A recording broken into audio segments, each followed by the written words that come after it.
ప్రియమైన దైవజనాంగమా, సర్వశక్తుడగు ప్రభువు దేవాది దేవుడు మనల్ని ప్రేమించి సజీవుల లెక్కలో ఉంచి ఈ సమయంలో ఆయన ఆరాధించడానికి, ఆయన్ని మహిమపరచడానికి, ఆత్మతో సత్యముతో ఆయన సన్నిధిలో నిలబడడానికి మనల్ని అందరినీ ఇక్కడికి తోడుకొచ్చారు. మీ ఆత్మలను బలపరుస్తున్నారు, మీ ఆత్మలను శక్తితో నింపుతున్నారు, మీ హృదయాలను బలపరుస్తున్నారు. మీకు తెలియకుండానే మీలో, మీ హృదయాంతరాలలో కార్యాన్ని ప్రభువు జరిగిస్తున్నారు. అది మీరు అనుభవాలలో తెలుసుకుంటారు. మీ అనుభవాలు మాత్రమే ప్రత్యక్ష సాక్ష్యాలు. ప్రభువు మీ హృదయంలో జరిగించేటువంటి కార్యాలకు మీరు ప్రత్యక్ష సాక్ష్యాలు. అనుభవాలు, రుచి చూసినవాడు మాత్రమే ఆ రుచి ఎలా ఉందో చెప్పగలడు. అలాగే ప్రభువుని ఎరిగిన మీరు మాత్రమే ప్రభు యొక్క సత్యాన్ని చెప్పగలరు, ప్రభు యొక్క ప్రేమను వివరించగలరు, ప్రభు యొక్క కృపను వివరించగలరు, ప్రభువు చేసినటువంటి మేలులను గూర్చి మాట్లాడగలరు, ఇతరులకు బోధించగలరు, ఇతరులను కూడా సత్యంలో నడిపించగలరు. మీరు సాక్షులుగా కడవరకు నమ్మకస్తులుగా నిలబడగలరు. నాకు తెలిసి సత్యవాక్యం కొరకు ప్రయాసపడేవారు, సత్యవాక్యం కొరకు తృష్ణగొన్నవారు, సత్యవాక్యం కొరకు ఆరాటపడి సత్యవాక్యం కొరకు పరుగులు పెట్టేవారు ఎప్పుడూ ఇతరులకు మాదిరిగానే ఉంటారు, దేవునికి ఉపయోగపడే సాధనాలుగానే ఉంటారు. మీరు అందరూ అలా ఉన్నారని నేను ఆశిస్తున్నాను, భావిస్తున్నాను. ఈరోజు ప్రపంచమంతా కూడా యేసుక్రీస్తు ప్రభువారి పునరుద్ధానాన్ని గురించి మాట్లాడుతుంది ఏకపక్షంగా. క్రైస్తవ లోకమంతా కూడా, ప్రపంచంలో ఎంతమంది క్రైస్తవులు ఉన్నారో ఆ క్రైస్తవులందరూ కూడా ఈరోజు పునరుద్ధానాన్ని స్మరణకు తెచ్చుకుంటున్నారు ఈస్టర్ పేరుతో. నేను ఎప్పుడూ స్మరణకు తెచ్చుకుంటాను. మీరు గమనించాలి నా మాటల్ని శ్రద్ధగా. నేను పునరుద్ధానాన్ని ఒక ఈస్టర్ రోజునే స్మరణకు తెచ్చుకుంటే నేను క్రైస్తవునే కాదు. నా స్టేట్మెంట్ చాలా విలువైనది. కొంచెం కఠినంగా మీకు అనిపిస్తున్నా నా స్టేట్మెంట్ చాలా శక్తివంతమైంది. ఎంత శక్తివంతమైందంటే, ఒకవేళ ప్రపంచంలో చాలామంది క్రైస్తవుల్లో చాలామంది ఒకరోజే పునరుద్ధానాన్ని స్మరణకు తెచ్చుకుని మిగిలిన రోజులు మరిచిపోయేవారు ఉన్నారేమో ఏమో. బట్ నేను ఒక క్రైస్తవ విశ్వాసిగా నా పునాది, నా స్టాండర్డ్ ఏంటంటే ఆయన మరణము, ఆయన సమాధి, ఆయన పునరుద్ధానము నాకు నిత్యము జ్ఞప్తిలో ఉన్నప్పుడే నేను క్రైస్తవుణ్ణి. నీకు నిత్యము జ్ఞప్తిలో ఉంటేనే నువ్వు క్రైస్తవురాలివి, క్రైస్తవుడివి. సంవత్సరానికి ఒకసారి గుర్తు చేసుకోవడానికి this is not an event. ఇదొక పండగ కాదు, ఇది ఒక కార్యక్రమం కాదు, ఇది ఒక సంతోషపడేటువంటి లేదా ఒక సంవత్సరంలో ఒక రోజు సెలబ్రేట్ చేసుకునేటువంటి సెలబ్రేషన్ కూడా కాదు. ఇదొక నియమము. సర్వకాల సర్వావస్థల యందు సర్వోన్నతుడైన ప్రభువుని హృదయాలలో మోసే క్రైస్తవులు, నిజమైన క్రైస్తవులు కలిగి ఉన్న భారము అని నేను అంటాను. అందుకే ఆయన మరణము, ఆయన సమాధి, ఆయన పునరుద్ధానము ఒకరోజు కాదు. అందుకే పౌలు మహాభక్తుడు అన్నాడు, మేము సిలువ వేయబడిన క్రీస్తును ప్రకటించుచున్నాము. సిలువ వేయబడిన క్రీస్తుని ఏం చేస్తున్నాం? ప్రకటించుచున్నాము. ప్రతిదినము ఆయన సిలువనెత్తుకుని ఆయనను వెంబడించుచున్నాను. ప్రతిదినము, నాట్ ఏ సింగిల్ డే, ఒక రోజు కాదు, ప్రతిదినము, ఎవ్రీడే నేను ఆయన సిలువనెత్తుకుని నేను ఆయన ఏం చేస్తున్నాను? వెంబడిస్తున్నాను. ఆయన పునరుద్ధానమును గూర్చి సువార్త ప్రకటింపవలసిన భారము నా మీద మోపబడి ఉన్నది. అయ్యో, నేను ఆయన పునరుద్ధానాన్ని గురించి మాట్లాడకపోయిన ఎడల నాకు శ్రమ. ఆయన పునరుద్ధానమును గూర్చి నేను ఎప్పుడు మాట్లాడకపోయినా నాకు శ్రమే. అందుకని గుర్తుపెట్టుకోండి, రిజరెక్షన్ డే అనగానే, లేకపోతే పునరుద్ధాన దినము అనగానే అది సంవత్సరంలో ఒక్కరోజు అనే మాటకు దయచేసి విలువ ఇవ్వకండి. నేను యావత్ క్రైస్తవ సమాజాన్ని బ్రతిమలాడుకొని చెప్తున్న మాట ఇది. మనం ఆయన మరణమును గూర్చి, ఆయన సమాధిని గూర్చి, ఆయన పునరుద్ధానమును గూర్చి నిత్యము మన స్మరణలో ఉండాలి. ఎందుకు నిత్యము స్మరణలో ఉండాలంటున్నానంటే, మీరు కూడి ఉన్నప్పుడల్లా దీనిని చేయుడి అని మన చేతులకు ఇచ్చినటువంటి ఒక పవిత్ర కార్యం ఏదైతే ఉందో ఆయన శరీరమునకు సాదృశ్యంగా రొట్టె, ఆయన రక్తమునకు సాదృశ్యంగా ద్రాక్షరసము తీసుకుంటున్నటువంటి మీరందరూ కూడా గుర్తుపెట్టుకోవాలి, అది నిత్యమైన విధి, నిత్యమైన కట్టడ, నిత్యస్మరణ. నిత్యము మీ కనులు ఎదుట సిలువ వేయబడిన వాడైనట్టుగా క్రీస్తు ప్రదర్శింపబడాలనేటువంటి నిత్యమైన కట్టడలోనికి మనం వచ్చాం. అందుకే నా మట్టుకైతే బ్రతుకుట క్రీస్తే, ఎప్పుడు చచ్చిపోతే అప్పుడు లాభం, చావు వరకు బతకటం క్రీస్తే. అది పౌలు గారి యొక్క థియరీ. చావు వరకు నా బ్రతుకు కొరకు, నా బ్రతుకులో ఉన్నది క్రీస్తే. ఇకను జీవించేవాడను నేను కాను, నేను ఎప్పుడో చచ్చిపోయాను. నాయందు జీవించేవాడు నా కొరకు ప్రాణం ఇచ్చిన నా రక్షకుడైన క్రీస్తు అనేటువంటి ఒక స్థిర విశ్వాసాన్ని నాటేశాడు. తన హృదయంలోనూ అదే విశ్వాసం నాటబడింది. తాను ఎవరికైతే బోధ చేస్తున్నాడో ఆ బోధ వింటున్న వారందరి హృదయాలలో అదే విశ్వాసాన్ని బలంగా నాటినటువంటి మహనీయుడు అపోస్తలుడైన పౌలు. ఆయన ఒక్కడే కాదు, అపోస్తలులందరూ అదే విశ్వాసాన్ని నాటుకుంటూ వెళ్ళారు. ఈరోజు అసలు పునరుద్ధానాన్ని గురించినటువంటి సత్యాన్ని మీకు కొంత ఆసక్తికరంగా, ఇంకొంచెం లోతుగా మీకు వివరించే ప్రయత్నం చేస్తాను.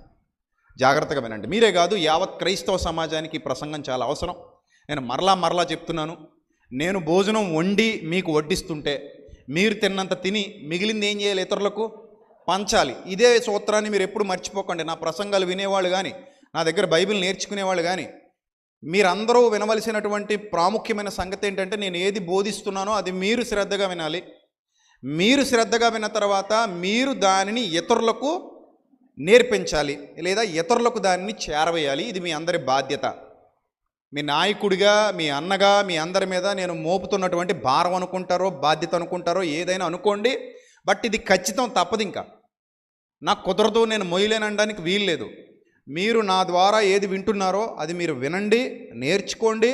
ఆ సత్యాన్ని ఇతరులకు కూడా చేరవేయడంలో మీరందరూ సైనికులుగా మారాలి, సైనికురాళ్ళుగా మారాలి. క్రీస్తు తోడి పనివారు, క్రీస్తు యోధులు, క్రీస్తు సువార్త సైనికులు, సత్య వ్యాప్తి కొరకు సహకరించేటువంటి సహకారులు. మనమందరం ఒక గుంపు, మనకంటూ ఒక లక్ష్యం ఉంది. పని పాట లేనోళ్ళం కాదు మనం. ఒక లక్ష్యం ఉంది. మనం ఆ లక్ష్యం కొరకు గురి వద్దకే పరిగెత్తుచున్నాను. ఎక్కడికి పరిగెడుతున్నాను? నేను గురి వద్దకే పరిగెత్తుచున్నాను. గురి వద్దకు పరిగెత్తే యోధులుగా, గురి వద్దకు పరిగెత్తే సైన్యంగా, ఒక లక్ష్యం కలిగి జీవిస్తున్నటువంటి మీరందరూ కూడా లక్ష్య సాధనలో నాతో పాటు కలిసి పనిచేయాలి. గలతీ పత్రికలో వ్రాయబడిన మాట, వాక్యోపదేశము పొందువారు సమస్త సద్విషయములలో బోధించువానితో పాలివారై ఉండాలి. ఉందా లేదా బైబిల్లో? ఎక్కడుంది? గలతీ పత్రికలో ఎక్కడుంది? 6వ అధ్యాయమా, 19వ అధ్యాయమా?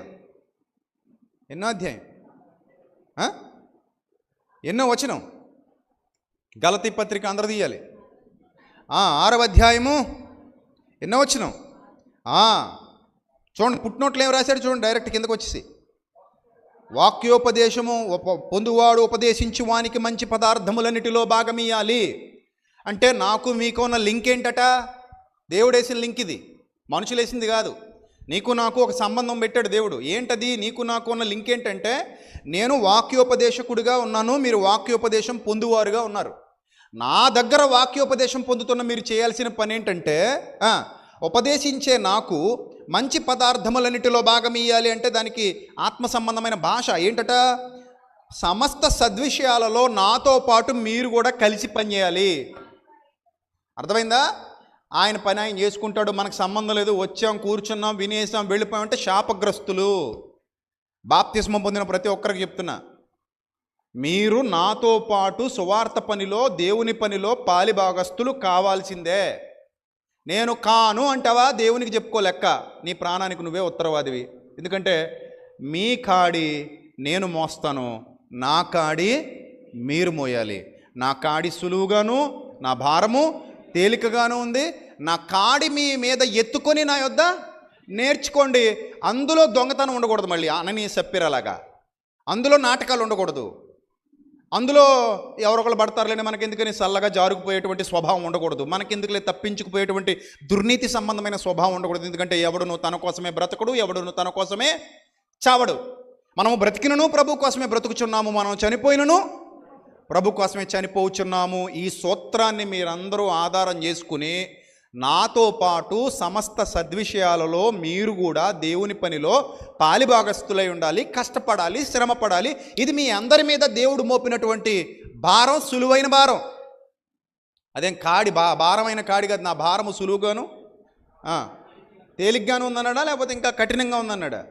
లేదు, చాలా తేలిగ్గా ఉంటుంది. ఇదేం పెద్ద ఏం కష్టం కాదు. మీరు మనసు పెడితే చాలా సులభం. ఓ సింతేనా అనిపించేటువంటిదే తప్ప మేమేదేమి భయంకరమైన భారాలు మోపేసి, నువ్వు బాప్తిస్మం పొందావు కాబట్టి, నాతో నిబంధన చేసావు కాబట్టి, ఆ నిబంధనకు పాత్రురాలివి, నిబంధనకు పాత్రుడివి కాబట్టి ఇంక నేను ఒక బానిసలా చూస్తానన్నట్టుగా ప్రభు మాట్లాడట్లా.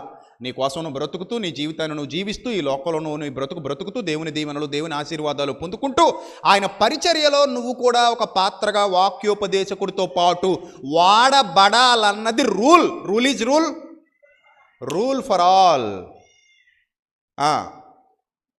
No one can escape into this rule. ఈ రూల్లో నుంచి ఎవ్వరు కూడా ఎస్కేప్ అవటానికి వీలు లేదు. ప్రతి ఒక్కరూ ఇందులో పాలిభాగస్తులు, ప్రతి ఒక్కరూ ఇందులో వాడబడాలి. ప్రతి ఒక్కరూ ఈ సత్యంలో, నేను, నువ్వు, బాప్తిస్మం పొందిన బిడ్డలందరూ, సంఘ సభ్యులందరూ ఏ సత్కార్యం చేసినా సరే ఆ సద్విషయాలలో వాక్యోపదేశము పొందువాడు వాక్యోపదేశకుడితో ఏమై ఉండాలి చెప్పండి? పాలివారై ఉండాలి. No doubt at all. ఈ రూల్ మీ అందరి మీద ఉంది. ఈ భారం దేవుడు మీ అందరి మీద పెట్టాడు. కాబట్టి సత్యాన్ని నేను ఒక్కడనే వ్యాపింపజేయాలా? మీరు కూడా చేయాలా? చేయాలా వద్దా? చేయాలి. మీరు కూడా చేయాలి. కొంతమందికి ఇతరులకు కనీసం ఆ ప్రసంగాన్ని వినిపించడానికి కూడా బద్ధకం. నిన్ను వలే నీ పొరుగువాడిని ప్రేమించు అంటే నువ్వు విన్నది ఇతరులకు కూడా వినిపించు. నువ్వు తిన్నది ఇతరులు కూడా తినాలి. అర్థమైందా? అప్పుడే దేవుడు నిన్ను బట్టి ఆనందిస్తాడు. నువ్వు స్వార్థపరుడివి కాదు, స్వార్థపరురాలివి కాదు అని. స్వార్థ సత్యము చొప్పున క్రమముగా నడుచుకుంటున్నావని నిన్ను బట్టి దేవుడు ఏం చేస్తాడు? ఆనందిస్తాడు. రైట్. ఇప్పుడు మనం సమాధిని గూర్చినటువంటి ఒక అద్భుతమైన సత్యాన్ని మాట్లాడుకుంటున్నాం.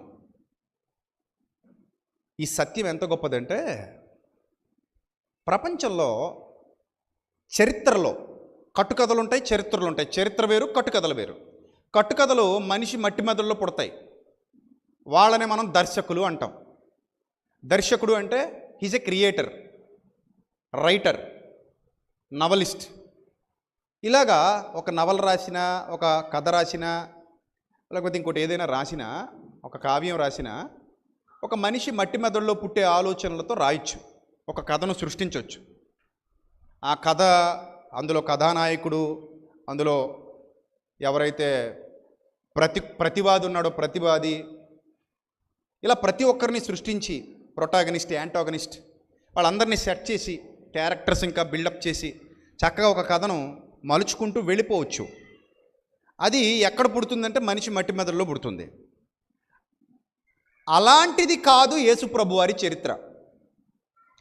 ఎప్పటి నుండో ముడిపడుంది ఈ చరిత్ర. భక్తులు ఆదాం మొదలుకొని యేసుప్రభు వారి భూమి మీదకి వచ్చేంత వరకు కూడా ఈ చరిత్ర ముడిపడుంది. ఈ చరిత్రతో చాలామంది లింక్ అయి ఉన్నారు. వాళ్ళు ప్రవచనాలు చెబుతూ వచ్చారు. ఆ ప్రవచనాల సారం నెరవేరుతూ వచ్చింది. ప్రపంచానికి సత్యం అందాలని ప్రపంచాన్ని పరిపాలించిన రాజులను కూడా దేవుడు అందులో ఇన్వాల్వ్ చేశాడు. అందులో బబులోని చక్రవర్తి ఇన్వాల్వ్ అయ్యాడు, మాదీయ పారసీక చక్రవర్తులు ఇన్వాల్వ్ అయ్యారు, గ్రీక్ చక్రవర్తి అలెగ్జాండర్ అతని పరిపాలనలో ఉన్న వాళ్ళందరూ ఇన్వాల్వ్ అయ్యారు. ఎంత సేమ్ టైం రోమా ప్రభుత్వం అయితే చాలా పెద్దగా ఇన్వాల్వ్ అయ్యింది. ఎందుకంటే రోమా ప్రభుత్వ కాలంలోనే తన కుమారుని లోకానికి దేవుడు పంపించాడు. ఇలా పెద్ద పెద్దోళ్ళందరినీ ఇన్వాల్వ్ చేసి, ప్రపంచ చరిత్రలో చాలామందిని ఇన్వాల్వ్ చేసి ఒక చక్కటి విషయాన్ని చరిత్రలో రూఢిపరిచాడు దేవుడు. ఒక రకంగా చెప్పాలంటే ఇది దేవుడు చేసిన కార్యం. దేవుడు ఆయన ఆట కాదు, దేవుడు జరిగించిన కార్యం. మనుష్యుల మధ్యలో దేవుడు జరిగించిన కార్యాలు. అందులో చాలామంది పెద్దవాళ్ళు ఇన్వాల్వ్ అయి ఉన్నారు. ఎంతమంది పెద్దవాళ్ళు ఇన్వాల్వ్ అయి ఉన్నా సరే, అసలైన వాడు ఒక ఆయన వస్తున్నాడు భూమి మీదకి. ఆయన వచ్చి చరిత్రను తిరగరాస్తాడు. అది జరగాలి కాబట్టి పూర్వం నుండి ప్రవచనాలు ప్రవచిస్తూ వచ్చారు ప్రవక్తలు. ఈ ప్రవక్తలందరూ ప్రవచిస్తున్నటువంటి ప్రవచనాల్లో ఈ ప్రవక్తలందరూ ఎదురు చూస్తున్నటువంటి యేసుక్రీస్తులో ఉన్న ప్రత్యేకత ఏమిటి అని అంటే, అందరూ గుర్తుపెట్టుకోండి, జైలుకి వెళ్ళడం తప్ప మనిషికి బయటికి రావడం తెలియని దినాలు. ఏ జైలుకి వెళ్ళాడంటే మనిషి, ధర్మశాస్త్రమను చెరలోన పాపపు బందీలెవరైనా, పాపపు బందీలు అనే లైన్ రాశాను. అంటే ఇప్పుడు నేను చెప్పేంత వరకు మీరు ఆలోచించారో లేదో నాకు తెలియదు, కానీ మరి ఎంతమంది ఆలోచించారో కూడా నాకు తెలీదు. ఆ లైన్ రాసేటప్పుడు నా మనసులో ఉన్న ఆలోచన మీకు చెప్తాను. పాపపు బందీలు ఏంటి అంటే, పాపము ప్రతి మనిషిని ఏదో ఒక సమయంలో పట్టుకుంటుంది. ఊహ తెలిసిన తర్వాత ఏదో ఒక సమయంలో మనిషి పాపానికి పట్టబడతాడు. అందుకే నీతిమంతుడు లేడు, ఒక్కడు కూడా లేడు. నువ్వు ఎవరి వైపు వేలెత్తి చూపించాల్సిన అవసరత లేదు. ఎందుకంటే నీలో కూడా ఏదో ఒక సమయంలో పాపం ఎంటర్ అయింది. అతిక్రమము, ఆజ్ఞాతిక్రమమే పాపము, పాపము వలన వచ్చు జీతము మరణము. సో ఇప్పుడు బందీలు అవుతున్నారట. బందీ అయిన వాడు బయట ఉంటాడా, లోపల ఉంటాడా? రాజమండ్రి జైలుకి వెళ్తాం కదా, నువ్వు ఒకవేళ జైలుకి వెళ్ళావు అనుకో, నేను ఎక్కడ చూడాలి ఇప్పుడు? మీ ఊళ్ళో కనబడతావా? మీ అత్తోరింట్లో కనబడతావా? మీ బంధువుల ఇంట్లో కనబడతావా? ఇంకెక్కడ కనబడవు. మరి ఎక్కడ కనబడతావు? జైలుకి వెళ్తే మాత్రమే నిన్ను చూడగలం. అర్థమైందా? అలాగని ఎప్పుడు పడితే అప్పుడు వెళ్ళి తలుపు కొడితే తీయడానికి అదే మీ అత్తోరిల్లు కాదు. వాళ్ళు టైం ఇస్తారు, ఆ టైంకి వెళ్ళాలి. వెళ్ళి చూసి మళ్ళీ వెంటనే ఇంత సమయం అని ఉంటుంది, ఆ సమయంలో మళ్ళీ వెంటనే వెనక్కి వచ్చేయాలి కదా. ఇది జైలులో ఉన్నవాడి పరిస్థితి, ఖైదు విధించబడిన వాడి పరిస్థితి, శిక్ష పడిన వాడి పరిస్థితి. ఇక వాడిని మనం బయట చూడలేం. ఒక్కసారి లోపలికి వెళ్ళాడా అక్కడే ఉంటాడు. అది జీవితకాలపు ఖైదు అనుకోండి, జీవితకాలపు ఖైదు, లేదా అండమాన్ జైలు లాంటి జైలు అనుకోండి. ఇంక అదే శాశ్వతం, ఇంక మరో ప్రపంచం లేదు, అదే వాడి ప్రపంచం. అండమాన్ జైల్లో పడేస్తేనట. నేను వెళ్ళాను కదా అండమాన్ జైలుకి, మీ అందరూ చూశారు, ఫోటోలు అవి పెట్టాను. అప్పట్లో నన్ను జైల్లో పెట్టేశారని పబ్లిసిటీ చేశారు ఆ ఫోటో పెట్టుకుని. ఆ కటకటాలు పట్టుకుని ఫోటో తీసుకున్నందుకు ఇక నన్ను పెట్టేశారు జైల్లో అని అది ఫేస్బుక్లో బాగా తిప్పారు. ఇంటి జైల్లో పెట్టేశారు పండగ చేసుకున్నారు. సో నన్ను జైల్లో పెట్టలా, నేను వెళ్ళా సరదాగా చూడడానికి వెళ్ళా జైలుకి. వెళ్ళి నేను ఆ లోకప్లో దూరి అది పట్టుకొని నేనే ఫోటో తీసుకుని నేనే పెట్టా ఫేస్బుక్లో కూడా. అది ఎవడో పెట్టలా, నేను పెట్టకుండా బయటికి రావు కదా నా ఫోన్లోంచి ఫొటోసు, నేనే బయటికి పెట్టా. ఇంకా దాన్ని ఎవడో తీసుకొని కాపీ చేసుకుని అబ్బాబాబా ఇంకా లేదండి ప్రహాద్ రెడ్డిని జైల్లో పెట్టేశారని పండగ చేసుకున్నారు. సరే, ఆ జైలుకి ఒకసారి వెళ్తే ఇంక వచ్చేది లేదట. చాలామంది అక్కడే చచ్చిపోయారట. అప్పట్లో చాలా భయంకరమైన పరిస్థితులు ఉండేవి. అలాంటిది ఇప్పుడు నువ్వు వాడిని చూడాలంటే ఒకసారి లోపలికి వెళ్ళిపోయాడంటే ఇంకెప్పటికీ ఏం చేయలేవు, చూడలేవు ఇంకంతే, అయిపోయింది జీవితం కదా. మరి ఇప్పుడు పాపపు బందీలు అని ఎందుకు అన్నామంటే, పాపపు బందీ భూమి మీదకి మళ్ళీ రాడు. ఒక్కసారి జైలుకి వెళ్ళాడంటే పాపపు బందీ, దేవుడు అతన్ని విడిచిపెట్టడు. ఎందుకంటే పాతాళములో దాచేశాడు వాళ్ళని. అది జైలు, అది శిక్ష అనుభవిస్తున్నారు అక్కడ అందరూ కూడా. ఏ శిక్ష? పరలోకాన్ని కోల్పోయి పరలోకానికి వెళ్ళలేక, దేవుని సన్నిధికి వెళ్ళలేక, ఊర్ధ్వలోకానికి వెళ్ళలేక పాతాళలోకంలో కొందరేమో నెమ్మది పొందుతున్నారట, కొందరేమో వేదన అనుభవిస్తున్నారట. ఈ నెమ్మది పొందే వాళ్లకు కూడా గట్టిగా మాట్లాడితే సరైన నెమ్మది లేదు. ఇది అప్డేటెడ్ థింగ్, గుర్తుపెట్టుకోండి.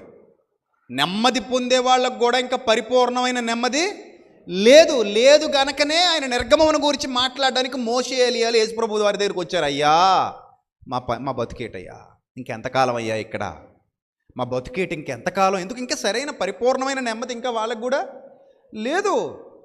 ఎందుకు? వాళ్ళు కూడా ప్రభువుతో పాటు తండ్రి సన్నిధికి వెళ్ళవలసిన వారై ఉన్నారు.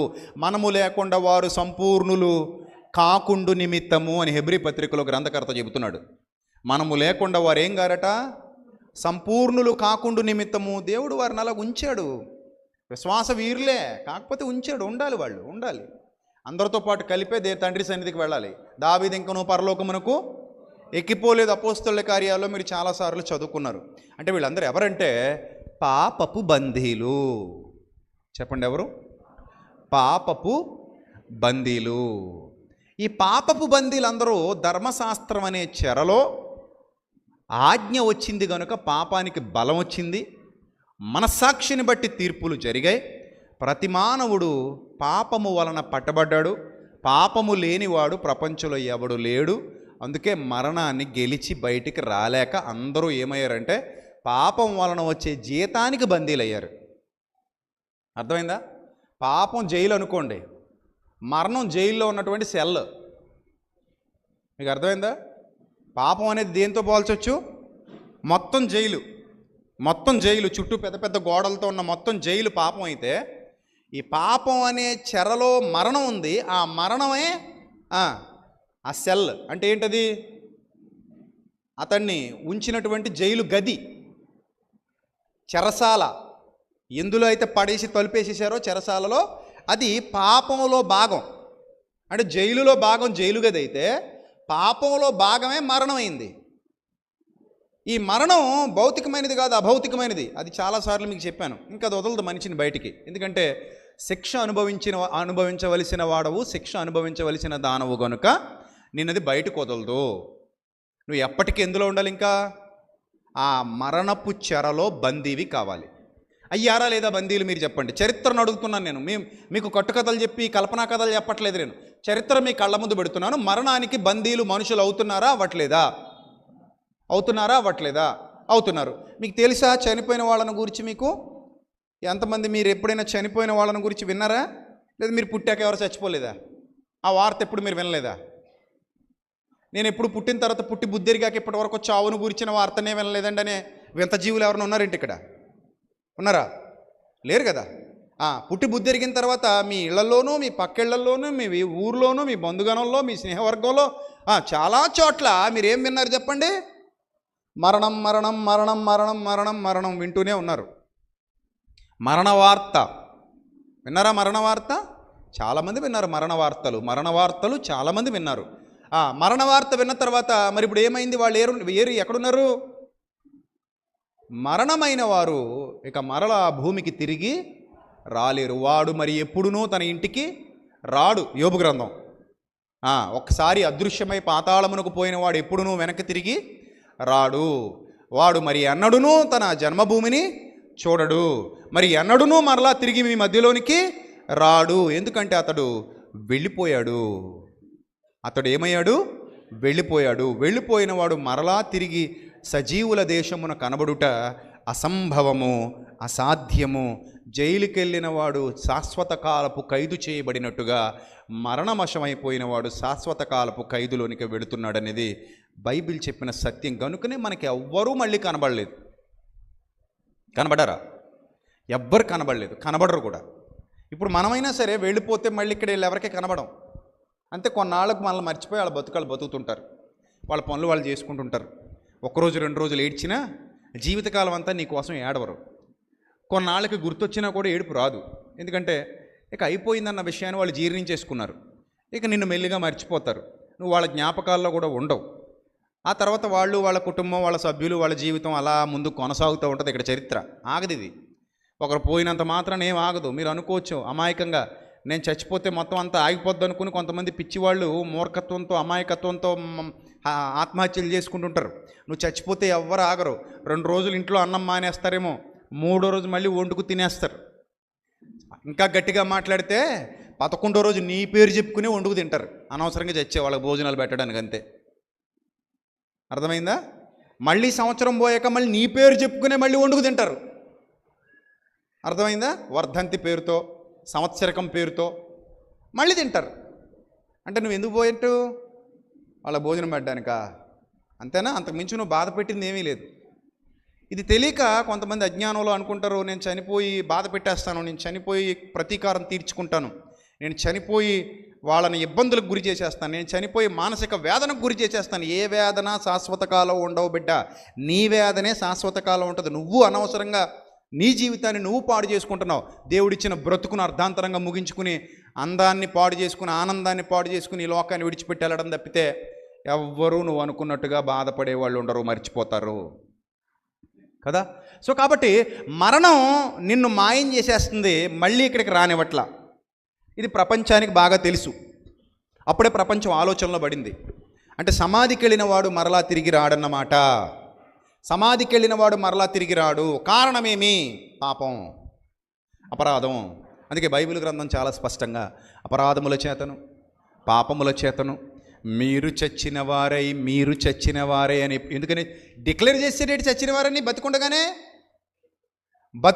డిక్లేర్ చేసేటేంటంటే మీరు చచ్చిన వారని. ఆ వచనంలో దాని అర్థం ఏంటంటే, ఎలాగూ నువ్వు ఎప్పుడో పాపం చేసి మరణవశం అయిపోయావు కనుక పాపం నీ మీద ఏలుబడి చేస్తోంది కనుక పాపం ఏలుబడి చేస్తున్న వాడి మీద మరణం ఆటోమేటిక్గా ఏం చేస్తున్నట్టు, ఏలుబడి చేస్తున్నట్టు అన్న సత్యాన్ని ఎరిగిన వాడే పౌలు భక్తుడు అంటున్నాడు, అపరాధముల చేతను పాపముల చేతను మీరు చచ్చిన వారై ఉండగా. అంటే స్టిల్ మీ పొజిషన్ అదే, స్టిల్ మీ స్టేటస్ అదే. ఏది? అపరాధాల్లో పాపాల్లో ఉన్నవారు, తిరిగి బ్రతకని వారు, స్టిల్ మీ స్టేటస్ అదే. మీ స్టేటస్ ఇంకా అప్డేట్ అవ్వలేదు. అర్థమైందా? ప్రస్తుతానికి ఇదే స్టేటస్ నడుస్తుంది. అపరాధాల చేత పాపాల చేత మీరు అందరూ ఏమై ఉన్నారు? చచ్చారు చచ్చారు చచ్చారు అని స్పష్టం చేశాడు. అర్థమైందా? సో ఇలాగా మరణం ఏలుబడి చేస్తుంది మనిషి మీద. అబ్బో, చాలామంది చరిత్రలో అబ్రహాము లాంటి మేధావులు, మోషే లాంటి నాయకులు, సమూయేలు లాంటి జ్ఞానవంతులు, దావీదు లాంటి శూరులు, సొలొమోను లాంటి వివేకులు, చాలా గొప్పవాళ్ళు, చాలా గొప్ప గొప్ప గొప్ప గొప్ప వాళ్ళు అందరూ పుట్టొచ్చారు. కానీ వాళ్ళ తరాల్లో వాళ్ళు ఉన్నారు, మాయమైపోయారు, మళ్ళీ కనబడలేదట. ఆ జైలు వదలట్లేదు ఎవరిని, పట్టుకున్నోడిని ఎవరిని బయటకు వదలట్లేదు, పట్టుకున్నోడిని ఎవరిని కూడా ఏం చేయట్లేదు, బయటకు వదలట్లేదు, అందరినీ బంధించేసింది. అందుకే పాపపు బందీలు, పాపపు బందీలు, ధర్మశాస్త్రమును చెరలో పాపపు బందీలు. ఈ బందీలందరూ బంధింపబడి ఉన్నప్పుడు ఒక వేకువ చుక్క ఈ భూమి మీద వెలిసింది. ఆ వేకువ చుక్కే ఒక ఆశ, ఒక నిరీక్షణ, ఒక ఆశ్చర్యం, ఒక సంతోషం. దాని పేరే యేసుక్రీస్తు. ఆ ఆశ్చర్యం పేరు, ఆ వెలుగు పేరు, ఆ చుక్క పేరు, ఆ సంతోషం పేరు, ఆ ఆనందం పేరు యేసుక్రీస్తు. ఆయన ఎందుకు వచ్చాడు భూమి మీద కంటే, ఇప్పటి వరకు ప్రపంచం చూడని ఒక విషయాన్ని ఈ ప్రపంచానికి చూపెట్టాలి. ఏం చూపెట్టాలి? మరణం పాపాన్ని ఆధారం చేసుకుని వెళ్తోంది. ఈ పాపం మనిషిని బంధించింది. ఇప్పుడు పాపం అనేది లేకపోతే మరణం మనిషినేమి చేయలేదు. పాపం ఒకవేళ మీ మీద ఏలుబడి చేయకపోతే మీరు బందిఖానాలో ఉండాల్సిన అవసరత లేదు. ఎందుకంటే దోషి జైల్లో ఉంటాడు కానీ నిర్దోషి జైల్లో ఉండకూడదు. రూల్ అంతే కదా, అంతేనా రూలు? 100 మంది నిర్దోషులు తప్పించుకున్నా పర్లేదట, కానీ ఒక నిర్దోషికి శిక్ష పడకూడదట. పేరుకి మాత్రమే సామెతది. కానీ ఎక్కువ 100 మంది నిర్దోషులే ఉంటారు అక్కడ. 100 మంది కాదు, 1000 మంది, 10,000 మంది దోషులు బయట దొరల్లా తిరుగుతుంటారు, దొంగలు. ఇది ప్రస్తుత చట్టం పరిస్థితి. వాడు తప్పు చేశాడు, వాడు ద్రోహి, వాడు దొంగ, కానీ బయట ఎలా తిరుగుతాడు సమాజంలో? నీతిమంతుడిని నేనని చెప్పు తిరుగుతుంటాడు. ఎందుకంటే చట్టాన్ని మేనేజ్ చేయడం వాడికి తెలుసు, కోర్టుని మేనేజ్ చేయడం వాడికి తెలుసు. కోర్టుని ఎలా మేనేజ్ చేయాలో, చట్టాన్ని ఎలా మేనేజ్ చేయాలో, తిమ్మిని బమ్మి, బమ్మిని తిమ్మి ఎలా చేసేయాలో, నందిని పంది, పందిని నంది ఎలా చేసేయాలో తెలుసు. కాబట్టి ఆ డబ్బు వెదజల్లి అమాయకుల మీద అస్త్రాలు ప్రయోగించి చట్టాన్ని వాళ్ళ చేతుల్లోకి తీసుకుని మోసం చేసేటువంటి నీచులు చాలామంది ఉన్నారు. కబుర్లు మాత్రం చెప్తారు, 100 మంది దోషులు తప్పించుకున్నా పర్లేదు, ఒక నిర్దోషికి మాత్రం శిక్ష పడకూడదు. సరే, ఇప్పుడు దోషి ఎక్కడ ఉండాలంటే జైల్లో ఉండాలి, నిర్దోషి ఎక్కడ ఉండాలి? బయట ఉండాలి. ఒక మాట చెప్పనా, నిర్దోషులు ఈ భూమి మీద ఉండుంటే వాళ్ళు బయటే ఉండేవారు, ఎప్పుడు కావాలంటే అప్పుడు బయటకు వచ్చేవారు.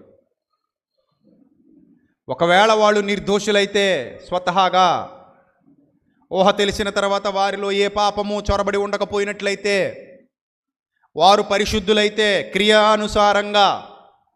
క్రియానుసారంగా పరిశుద్ధులైతే, వారు మరణమును చెరలోనికి వెళ్ళవలసిన వారు కారు, వెళ్ళేవారు కూడా కారు.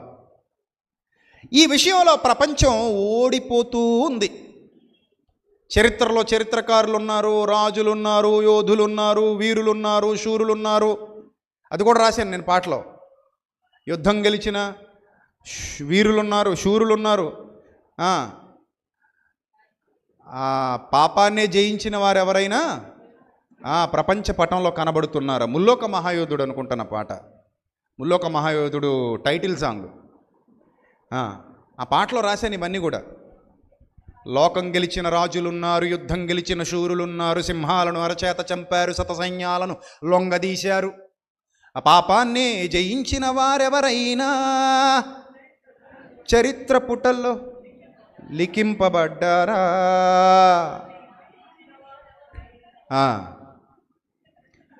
ప్రపంచ పటాన కనబడుతున్నారా? ముల్లోక మహాయోధుడు, మరణం గెలిచిన దేవతనయుడు, ముల్లోక మహాయోధుడు, క్రీస్తు యేసు నామధేయుడు.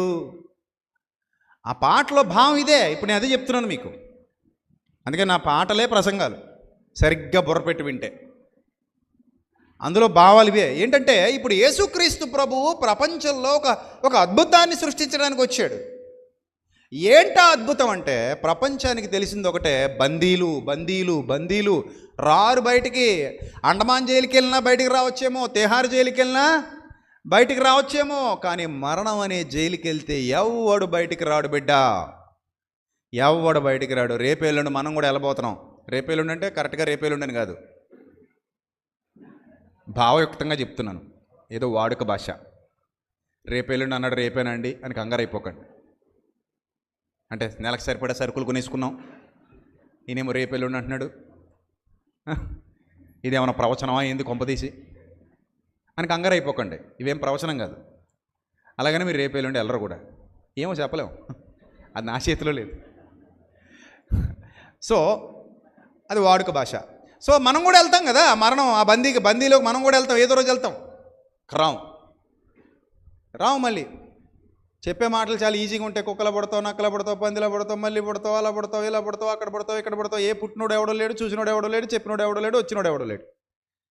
ఇన్నాళ్ళు అవుతుంది ఇందిరాగాంధీని చూడలేకపోయాం, ఇన్నాళ్ళు అవుతుంది రాజీవ్ గాంధీ మళ్ళీ కనబడలేదు, ఇన్నాళ్ళు అవుతుంది మహాత్మా గాంధీయే కనబడలేదు నోటి మీద తప్ప కదా, ఇన్నాళ్ళు అవుతుంది ఎన్టీ రామారావు గారు ఇంకా రాలేదు, మరి ఇంకా అప్డేట్ అవ్వలేదేమో అని నాకు తెలీదు. ఇన్ని సంవత్సరాలు అయిపోతున్నాయి. గుమ్మడి గారు, రాజనాల గారు, ఎస్వి రంగారావు గారు, వీళ్ళందరూ పాత తరం వాళ్ళు ఏమైపోయారో తెలియదు. జవహర్లాల్ నెహ్రూ గారు, వల్లభాయ్ పటేల్ గారు, అల్లూరి సీతారామరాజు గారు, కందుకూరి వీరేశలింగం పంతులు గారు, గురజాడ అప్పారావు గారు, ఇంకా అలా మాట్లాడుకుంటూ వెళ్ళిపోతే భగత్ సింగ్ గారు, ఇంకా చాలామంది ఉన్నారు పెద్ద పెద్దోళ్ళు, గొప్ప గొప్ప వాళ్ళు. వీళ్ళు ఎవరైనా వచ్చారా? కనీసం ఆ రూపాలు వచ్చినాయా? రాలేదు. ఆ పోలికలు వచ్చాయా? రాలేదు. కొత్త అచ్చులు, కొత్త ఇటుకలు తప్ప పాత అచ్చులోంచి కొత్త ఇటుక రావట్లే. పాత అచ్చుతోటి కొత్త అచ్చుతో కొత్త ఇటుక వస్తుంది, పాత అచ్చుతో కొత్త ఇటుక వస్తుందా? రావట్లా. అచ్చులు మారిపోతున్నాయి, రూపాలు మారిపోతున్నాయి. అంటే దీన్ని బట్టి మనకి ఏమర్థమైంది? పోయినోడు దాక్కున్నాడు, విడువబడట్లేదు, విడువబడడు. ఎందుకు విడువబడడు? పాపము బంధించింది. పాపము ఏం చేసింది? బంధించింది. ఇప్పుడు తొలిసారి ప్రపంచ చరిత్రలో ఒక అద్భుతమైన సంఘటన, యేసుక్రీస్తు ప్రభువు వారి పునరుద్ధాన ఘట్టం. ఆ రోజుల్లో మీడియా లేదు, కానీ మీడియా ఉండుంటే రచ్చరచ్చ అయిపోయేది. ఆ రోజుల్లో TV9, NTV, BBC, ఈ పెద్ద పెద్ద ఛానళ్ళన్నీ ఉండుంటే బాబా కెమెరాలు పట్టుకుని అక్కడే నిలబడి లైవ్ పెట్టేసి అలా వదిలేసి ఉండుంటే, ఛార్జింగ్లు ఇచ్చేసి కెమెరాలకి అలా రన్ అవుతా ఉంటుంది ఆ సమాధి దగ్గర. Continue live. ఆ కంటిన్యూ లైవ్ రన్ అవుతున్నప్పుడు అబ్బాబ్బా నిజంగా ఆ ఘట్టం చూడ్డానికి 2 కళ్ళు సరిపోవు, 1000 కళ్ళున్నా సరిపోవు అనమాట. అలాంటి ఒక అద్భుత ఘట్టం జరిగింది ఆ రోజున. అదే ఈరోజు సెలబ్రేట్ చేసుకుంటుంది ప్రపంచం, ఈస్టర్ అని. అదే సెలబ్రేషన్స్ ఇప్పుడు ప్రపంచం చేసుకునే సెలబ్రేషన్స్ అవే. యేసుక్రీస్తు ప్రభువు వారి పునరుద్ధానుడయ్యాడు. ఆయన సజీవుడై ఉన్నాడు, సమాధిలో లేడు. ఆయన ఏమయ్యాడు? సజీవుడయ్యాడు. ఎలా? మార్క్స్ వార్త గొప్ప అలజడి చెలరేగింది ప్రారంభ శతాబ్దంలో ఈ దినాన్ని గురించి. కారణం మార్క్స్ వార్త 9వ అధ్యాయము 30వ వచనం చూద్దాం. ప్రియమైన దేవుని ప్రజలారా జాగ్రత్తగా చూడండి. మార్క్స్ వార్త 9వ అధ్యాయము 30వ వచనం. వారు అక్కడ నుండి బయలుదేరి గలిలయ గుండా వెళ్ళుచుండిరి. అది ఎవనికి నీ తెలియట ఆయనకి ఇష్టం లేకపోయాను. ఏలయనగా ఆయన తన శిష్యులకు బోధిస్తూ, మనుష్య కుమారుడు మనుష్యుల చేతికి అప్పగింపబడుతున్నాడు, రోమీల చేతికి. వారు ఆయనను చంపేస్తారు. వారు ఆయనను ఏం చేస్తారు? చంపేస్తారు. చంపబడిన 3వ దినమున ఆయన లేచునని వారితో చెప్పాను. ఎంత అద్భుతమైన ఘట్టం అంటే ఇది. త్వరలో పలానా శ్రీని గారు చచ్చిపోతారు, చచ్చిపోయిన వారం రోజులకు మళ్ళీ లేస్తారు. అద్భుతమే కదా? ఇప్పుడు మన ఇంటెన్షన్ అంతా ఏమన్నది? ఈ శ్రీని గారిని ఎక్కడికి పెట్టారు, సమాధి ఎక్కడుంది, ఏ విధంగా పెట్టారు, చచ్చిన తర్వాత శవం ఎలాగుంది అందరూ చూసి ఆ లేచే రోజు కోసం ఇంట్రెస్ట్గా ఎదురు చూస్తాం. ఎందుకంటే ఎందుకు అంత ఇంట్రెస్ట్ వచ్చింది లేచే రోజు మీద? వింత కాబట్టి. ఏంటి వింత? సహజంగా జరిగేది వింత కాదు. ఇప్పుడు నేను ఒక విత్తనాన్ని కప్పెడతాను, 2 రోజుల్లో మొలకొత్తది అన్నాం అనుకో, మనం అలా చూసి ఏటది వింత అంటావా? అంటావా? నేను విత్తనాన్ని కప్పెడతాను, 2 రోజుల్లో ఏమొస్తుంది? మొలకొత్త చూసుకో అన్నాం అనుకో, ఏంటి వింత? నేను ఒక ఏరుశనక్కాయ పగల కొడతాను, అందులో 2 పిక్కలు ఉంటాయి అన్నాం అనుకో, అదేనా వింత? వింత అది. నేను బాదంకాయ బద్దలు కొడతా, అందులో పప్పు ఉంటుంది, వింత. నేను కొబ్బరికాయ కొడతా, అందులో ఒక నీళ్ళు ఉంటాయి, వింత అది? అబ్బే ఇలాంటివి ఎవడికి పెద్ద ఇది అనిపించవు. ఈయన చచ్చిపోతాడు, 3 రోజుల్లో లేస్తాడు. మామూలుగా సాధారణంగా చావడు, మనుష్యుల చేతికి అప్పగింపబడతాడు, వారు పబ్లిక్లో చంపుతారు. ప్రతి ఒక్కడు గమనించుకునే విధంగా ఆకాశానికి భూమికి మధ్యలో ఒక దాన్ని ఏమంటారు, పిల్లల చేత చేస్తుంటారు, ఏంటవి కాదు ప్రాక్టికల్సా, ఎక్స్పెరిమెంట్స్ కదా, పిల్లల చేత ఎక్స్పెరిమెంట్స్ చేపిస్తుంటారు కదా, అలాగ ఒక ఎక్స్పెరిమెంట్ అనమాట, ఆ కళ్ళ ముందు జరుగుతుంది. మీరు అందరూ చూస్తూ ఉండగా, ప్రపంచం అంతా చూస్తూ ఉండగా, ఆ కాలానికి మళ్ళీ ఎవరిని ఎంటర్ చేశాడండి దేవుడు? ఎవడో గాలిగాడిని గల్లిగాడిని ఎంటర్ చేయలేదు, రోమా ప్రభుత్వాన్ని ఎంటర్ చేశాడు. ఇంకా దాన్ని మించిన సాక్ష్యం ఉంటుందా? ప్రపంచాన్ని పరిపాలిస్తున్న, ప్రపంచ ఆధిపత్యం వహించిన ప్రభుత్వాన్ని తీసుకొచ్చి ఈ ప్రణాళికలో, ఈ ప్రాజెక్ట్లో పెట్టాడు. Yes, correct word, it's a project, God's project. నాకెంత గుర్తు రాలేదు. ఈ ప్రాజెక్ట్లో పెట్టి, ఇప్పుడు ఈ ప్రాజెక్ట్ ఎక్కడ జరుగుతుంది? భూమికి ఆకాశానికి మధ్యలో అందరూ చూస్తుండగా. నేను అదే చెప్తున్నా, ఆ రోజుల్లో కెమెరాలు లేవు, ఉండుంటే హ్యాపీగా రికార్డ్ చేసుకోవచ్చు. కెమెరా లోపల పెట్టండి, ఫోన్లు తీకండి, అవి తీకండి, ఇది తీకండి అని దొంగతనంగా అనేది కాదు ఇది. దొంగోళ్ళు అంటారు అలాగా, అంతేనా? వీడియో రికార్డ్ చేయకండి అన్నారంటే ఎవరు భయపడుతున్నాడు అనమాట. ఫోన్ లోపల పెట్టి, ఎవడరా ఫోన్ తీస్తున్నావు నువ్వు, ఎవడరా వీడియో భయపడేవాడు అంటాడు అలాగా, అంతేనా? ధైర్యంగా ఉన్నాడు, ఏమంటాడు?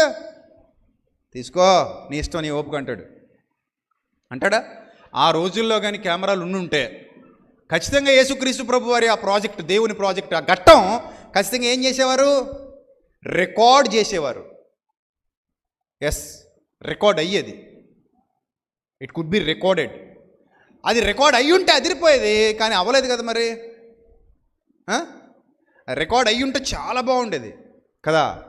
కానీ గ్రంథంలో రికార్డ్ అయింది. ఆ రోజుకి కెమెరా ఇదే. ఎందుకు కెమెరా ఇది అంటున్నానంటే, ప్రపంచం ఏం తెలుసుకోవాలన్నా ఆ రోజుల్లో ఉన్న కెమెరా పుస్తకాలు మాత్రమే.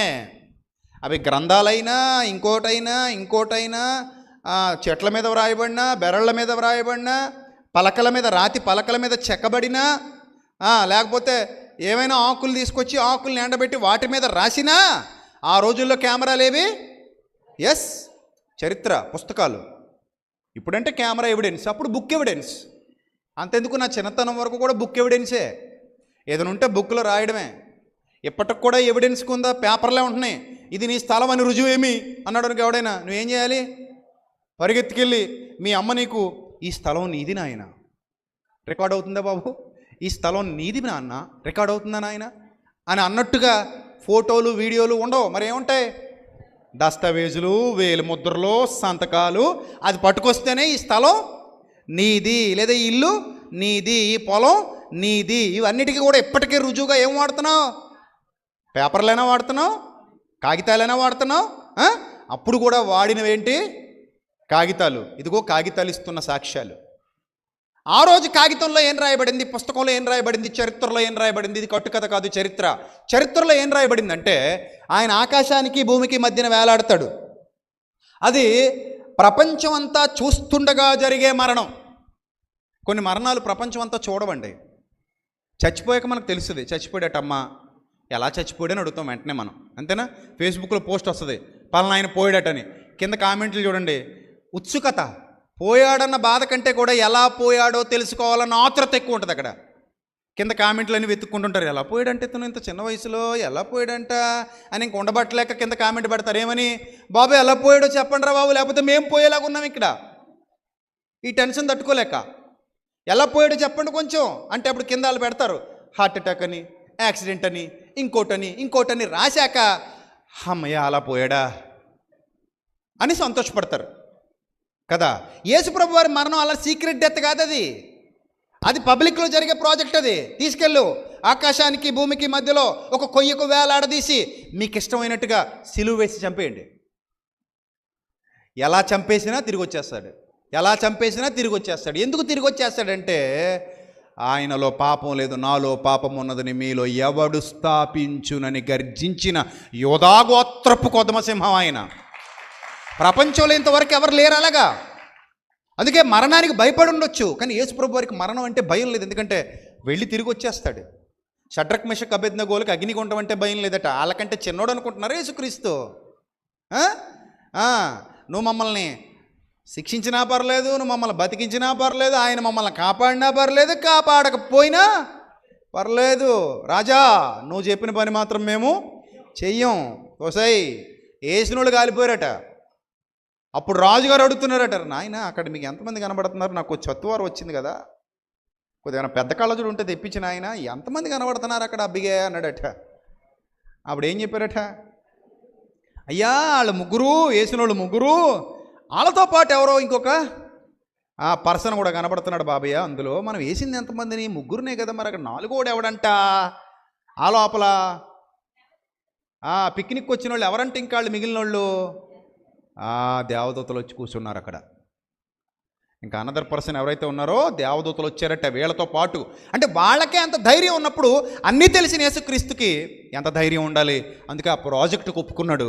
ఆ ప్రాజెక్టుకు ఒప్పుకోవాలంటే ఇప్పుడు సమాధిని గెలిచిన సత్యంగా నిలబడాలి. అంతవరకు సమాధిని గెలిచిన సత్యం అంటే ఏదీ లేదు ప్రపంచంలో, ఏదీ లేదు ప్రపంచంలో. అందుకే నేటికి పునరుద్ధానుడుగా ప్రకటింపబడుతున్న దేవుని కుమారుడు ఎవరైనా భూమి మీద ఉన్నాడు, ఏ గ్రంథంలో అయినా ఉన్నాడంటే అది యేసుక్రీస్తు ప్రభువు ఒక్కడే. ఆయన తప్ప పునరుద్ధానమును ప్రకటించుకుంటున్న వాళ్ళు ఈ ప్రపంచంలో ఎవ్వరు లేరు. వర్ధంతులు చేసుకునే వాళ్ళు ఉన్నారు, జయంతులు చేసుకునే వాళ్ళు ఉన్నారు, పునరుద్ధానాన్ని సెలబ్రేట్ చేసుకునేవాడు ఎవరైనా ఉంటే అది నా యేసు ప్రభువు ఒక్కడే. ఇది క్రైస్తవులకున్న అతిశయం, ఇది క్రైస్తవులకున్న ఆధిక్యత, ఇది క్రైస్తవ్యానికి ఉన్న ఆనందం. ఏంటి ఆనందం అంటే పునరుద్ధానాన్ని సెలబ్రేట్ చేసుకునేవాడు ఆదాం మొదలుకొని నేటి వరకు ఎవడు పుట్టలా పెరగలా. ఆ పుట్టిందైనా పెరిగిందైనా ఇప్పటికీ ఆ సెలబ్రేషన్ జరుగుతున్నదైనా ఒక యేసుక్రీస్తుకు మాత్రమే. హీజ్ రైజన్, ఆయన లేడు, ఆయన లేచి ఉన్నాడు. దేవదూతలు చెప్తున్నారు, సజీవుడైన వానిని మీరెందుకు మృతులలో వెతుకుచున్నారు? సెలబ్రేషన్ చేసుకోండి, పునరుద్ధాన దినం వచ్చేసింది, పునరుద్ధాన ఘట్టం ఆసన్నమైంది, పునరుద్ధానుడయ్యాడు.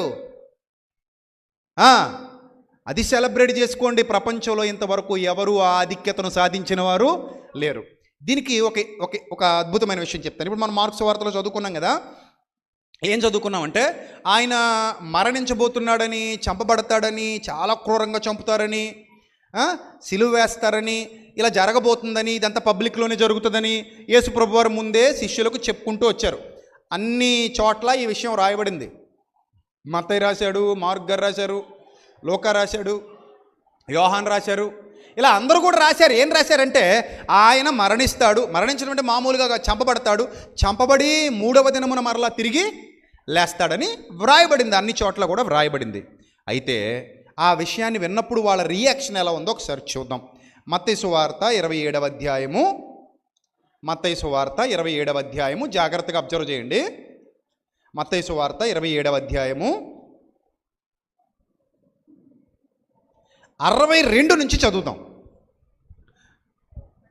మత్తయి సువార్త మరునాడు అనగా సిద్ధపరచు దినమునకు మరుసటి దినమున ప్రధాన యాజకులు పరిసయ్యులు పిలాతునొద్దకు కూడి వచ్చి, చూడండి అప్పటికే ఆయన చంపేశారు, శిలువ మీద చంపేశారు పబ్లిక్లో, అందరూ చూస్తుండగా. అందులో ఆయన సొంత వారు కూడా ఉన్నారు. అర్థమైందా? ఇంకా చనిపోయాడా లేదా అన్నది నిర్ధారించుకోవడానికి పక్కలో బళ్ళెంతో కూడా ఏం చేశాడు, పొడిచి చూశాడు. ఆయన శిష్యుడు ఉన్నాడు అక్కడ, శిష్యులు దూరం నుండి చూస్తున్నారు మిగిలిన వారు. మరియా కన్న తల్లి ఉంది, కన్న తల్లి, ఆమె కడుపునే పుట్టాడు. సాక్ష్యాలు ఇవన్నీ. ఇంకా చుట్టూ వందలాది మంది ఉన్నారు. అది కూడా గొల్గొతా కొండ, అప్లో ఉన్నాడు ఆయన, అప్లో. సో కింద ఉన్న వాళ్ళందరికి కనబడతాడు. నాతో పాటు ఇజ్రాయెల్ వస్తే మీకు అవన్నీ చూపిస్తా త్వరలో వచ్చేవాళ్ళకి. ఆ గోల్గోతా కొండ మనకి కిందకి కనబడుతుంటుంది. రోడ్డు మీద వెళ్ళే వాళ్ళందరికీ కొండ స్పష్టంగా కనబడుతుంటుంది. ఆ సిలువేసిన వాళ్ళందరూ కిందకి కనబడతారు. అది పుర్యాకారంలో ఉంటుంది కల్వరి కొండ. కపాలము అనబడిన కొండ అన్నాడు, అందుకే దానికి ఆ కల్వరి అని పేరు వచ్చింది. కల్వరి అంటే అర్థం ఏంటి? పుర్రే. కల్వరి అంటే అర్థం ఏంటి? పుర్రే. ఆ పుర్రే ఆకారంలో ఉన్న కొండ కాబట్టి కల్వరి కొండ అన్నాడు దాన్ని. అర్థమైందా? సో ఆ కొండ మీద సిలువేస్తే అందరికి కనుక, అందుకే ఆ మార్గమున పోవుచున్నవారు తలలూచుచు ఏమంటున్నారట?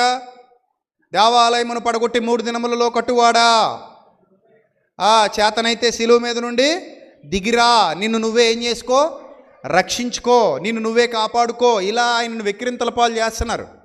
అంటే వాళ్ళ ఉద్దేశం ఏంటంటే, వందలాది మంది చంపబడటం చూసాం, వందలాది మంది మరణించడం చూసాం, వేలాది మంది మరణించడం మన తరంలో మనం కూడా చూసాం.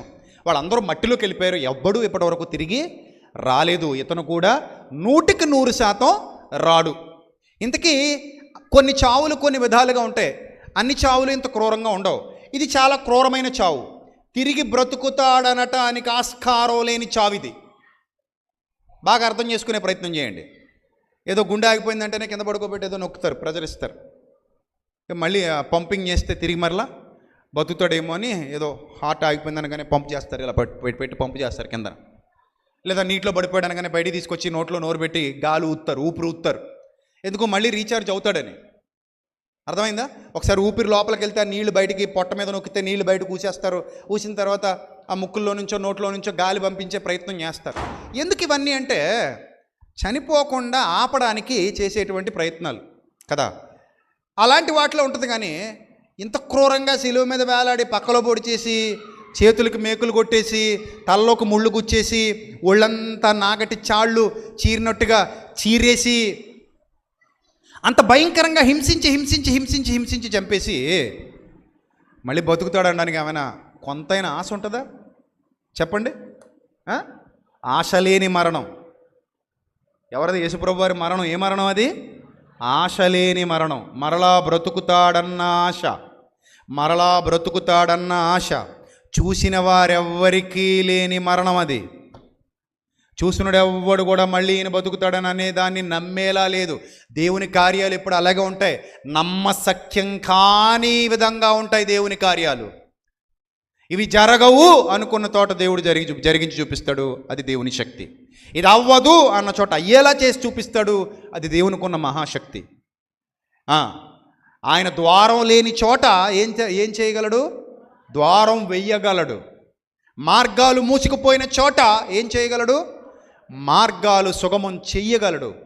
That is the power of Lord. అంత శక్తిమంతుడు ఆయన.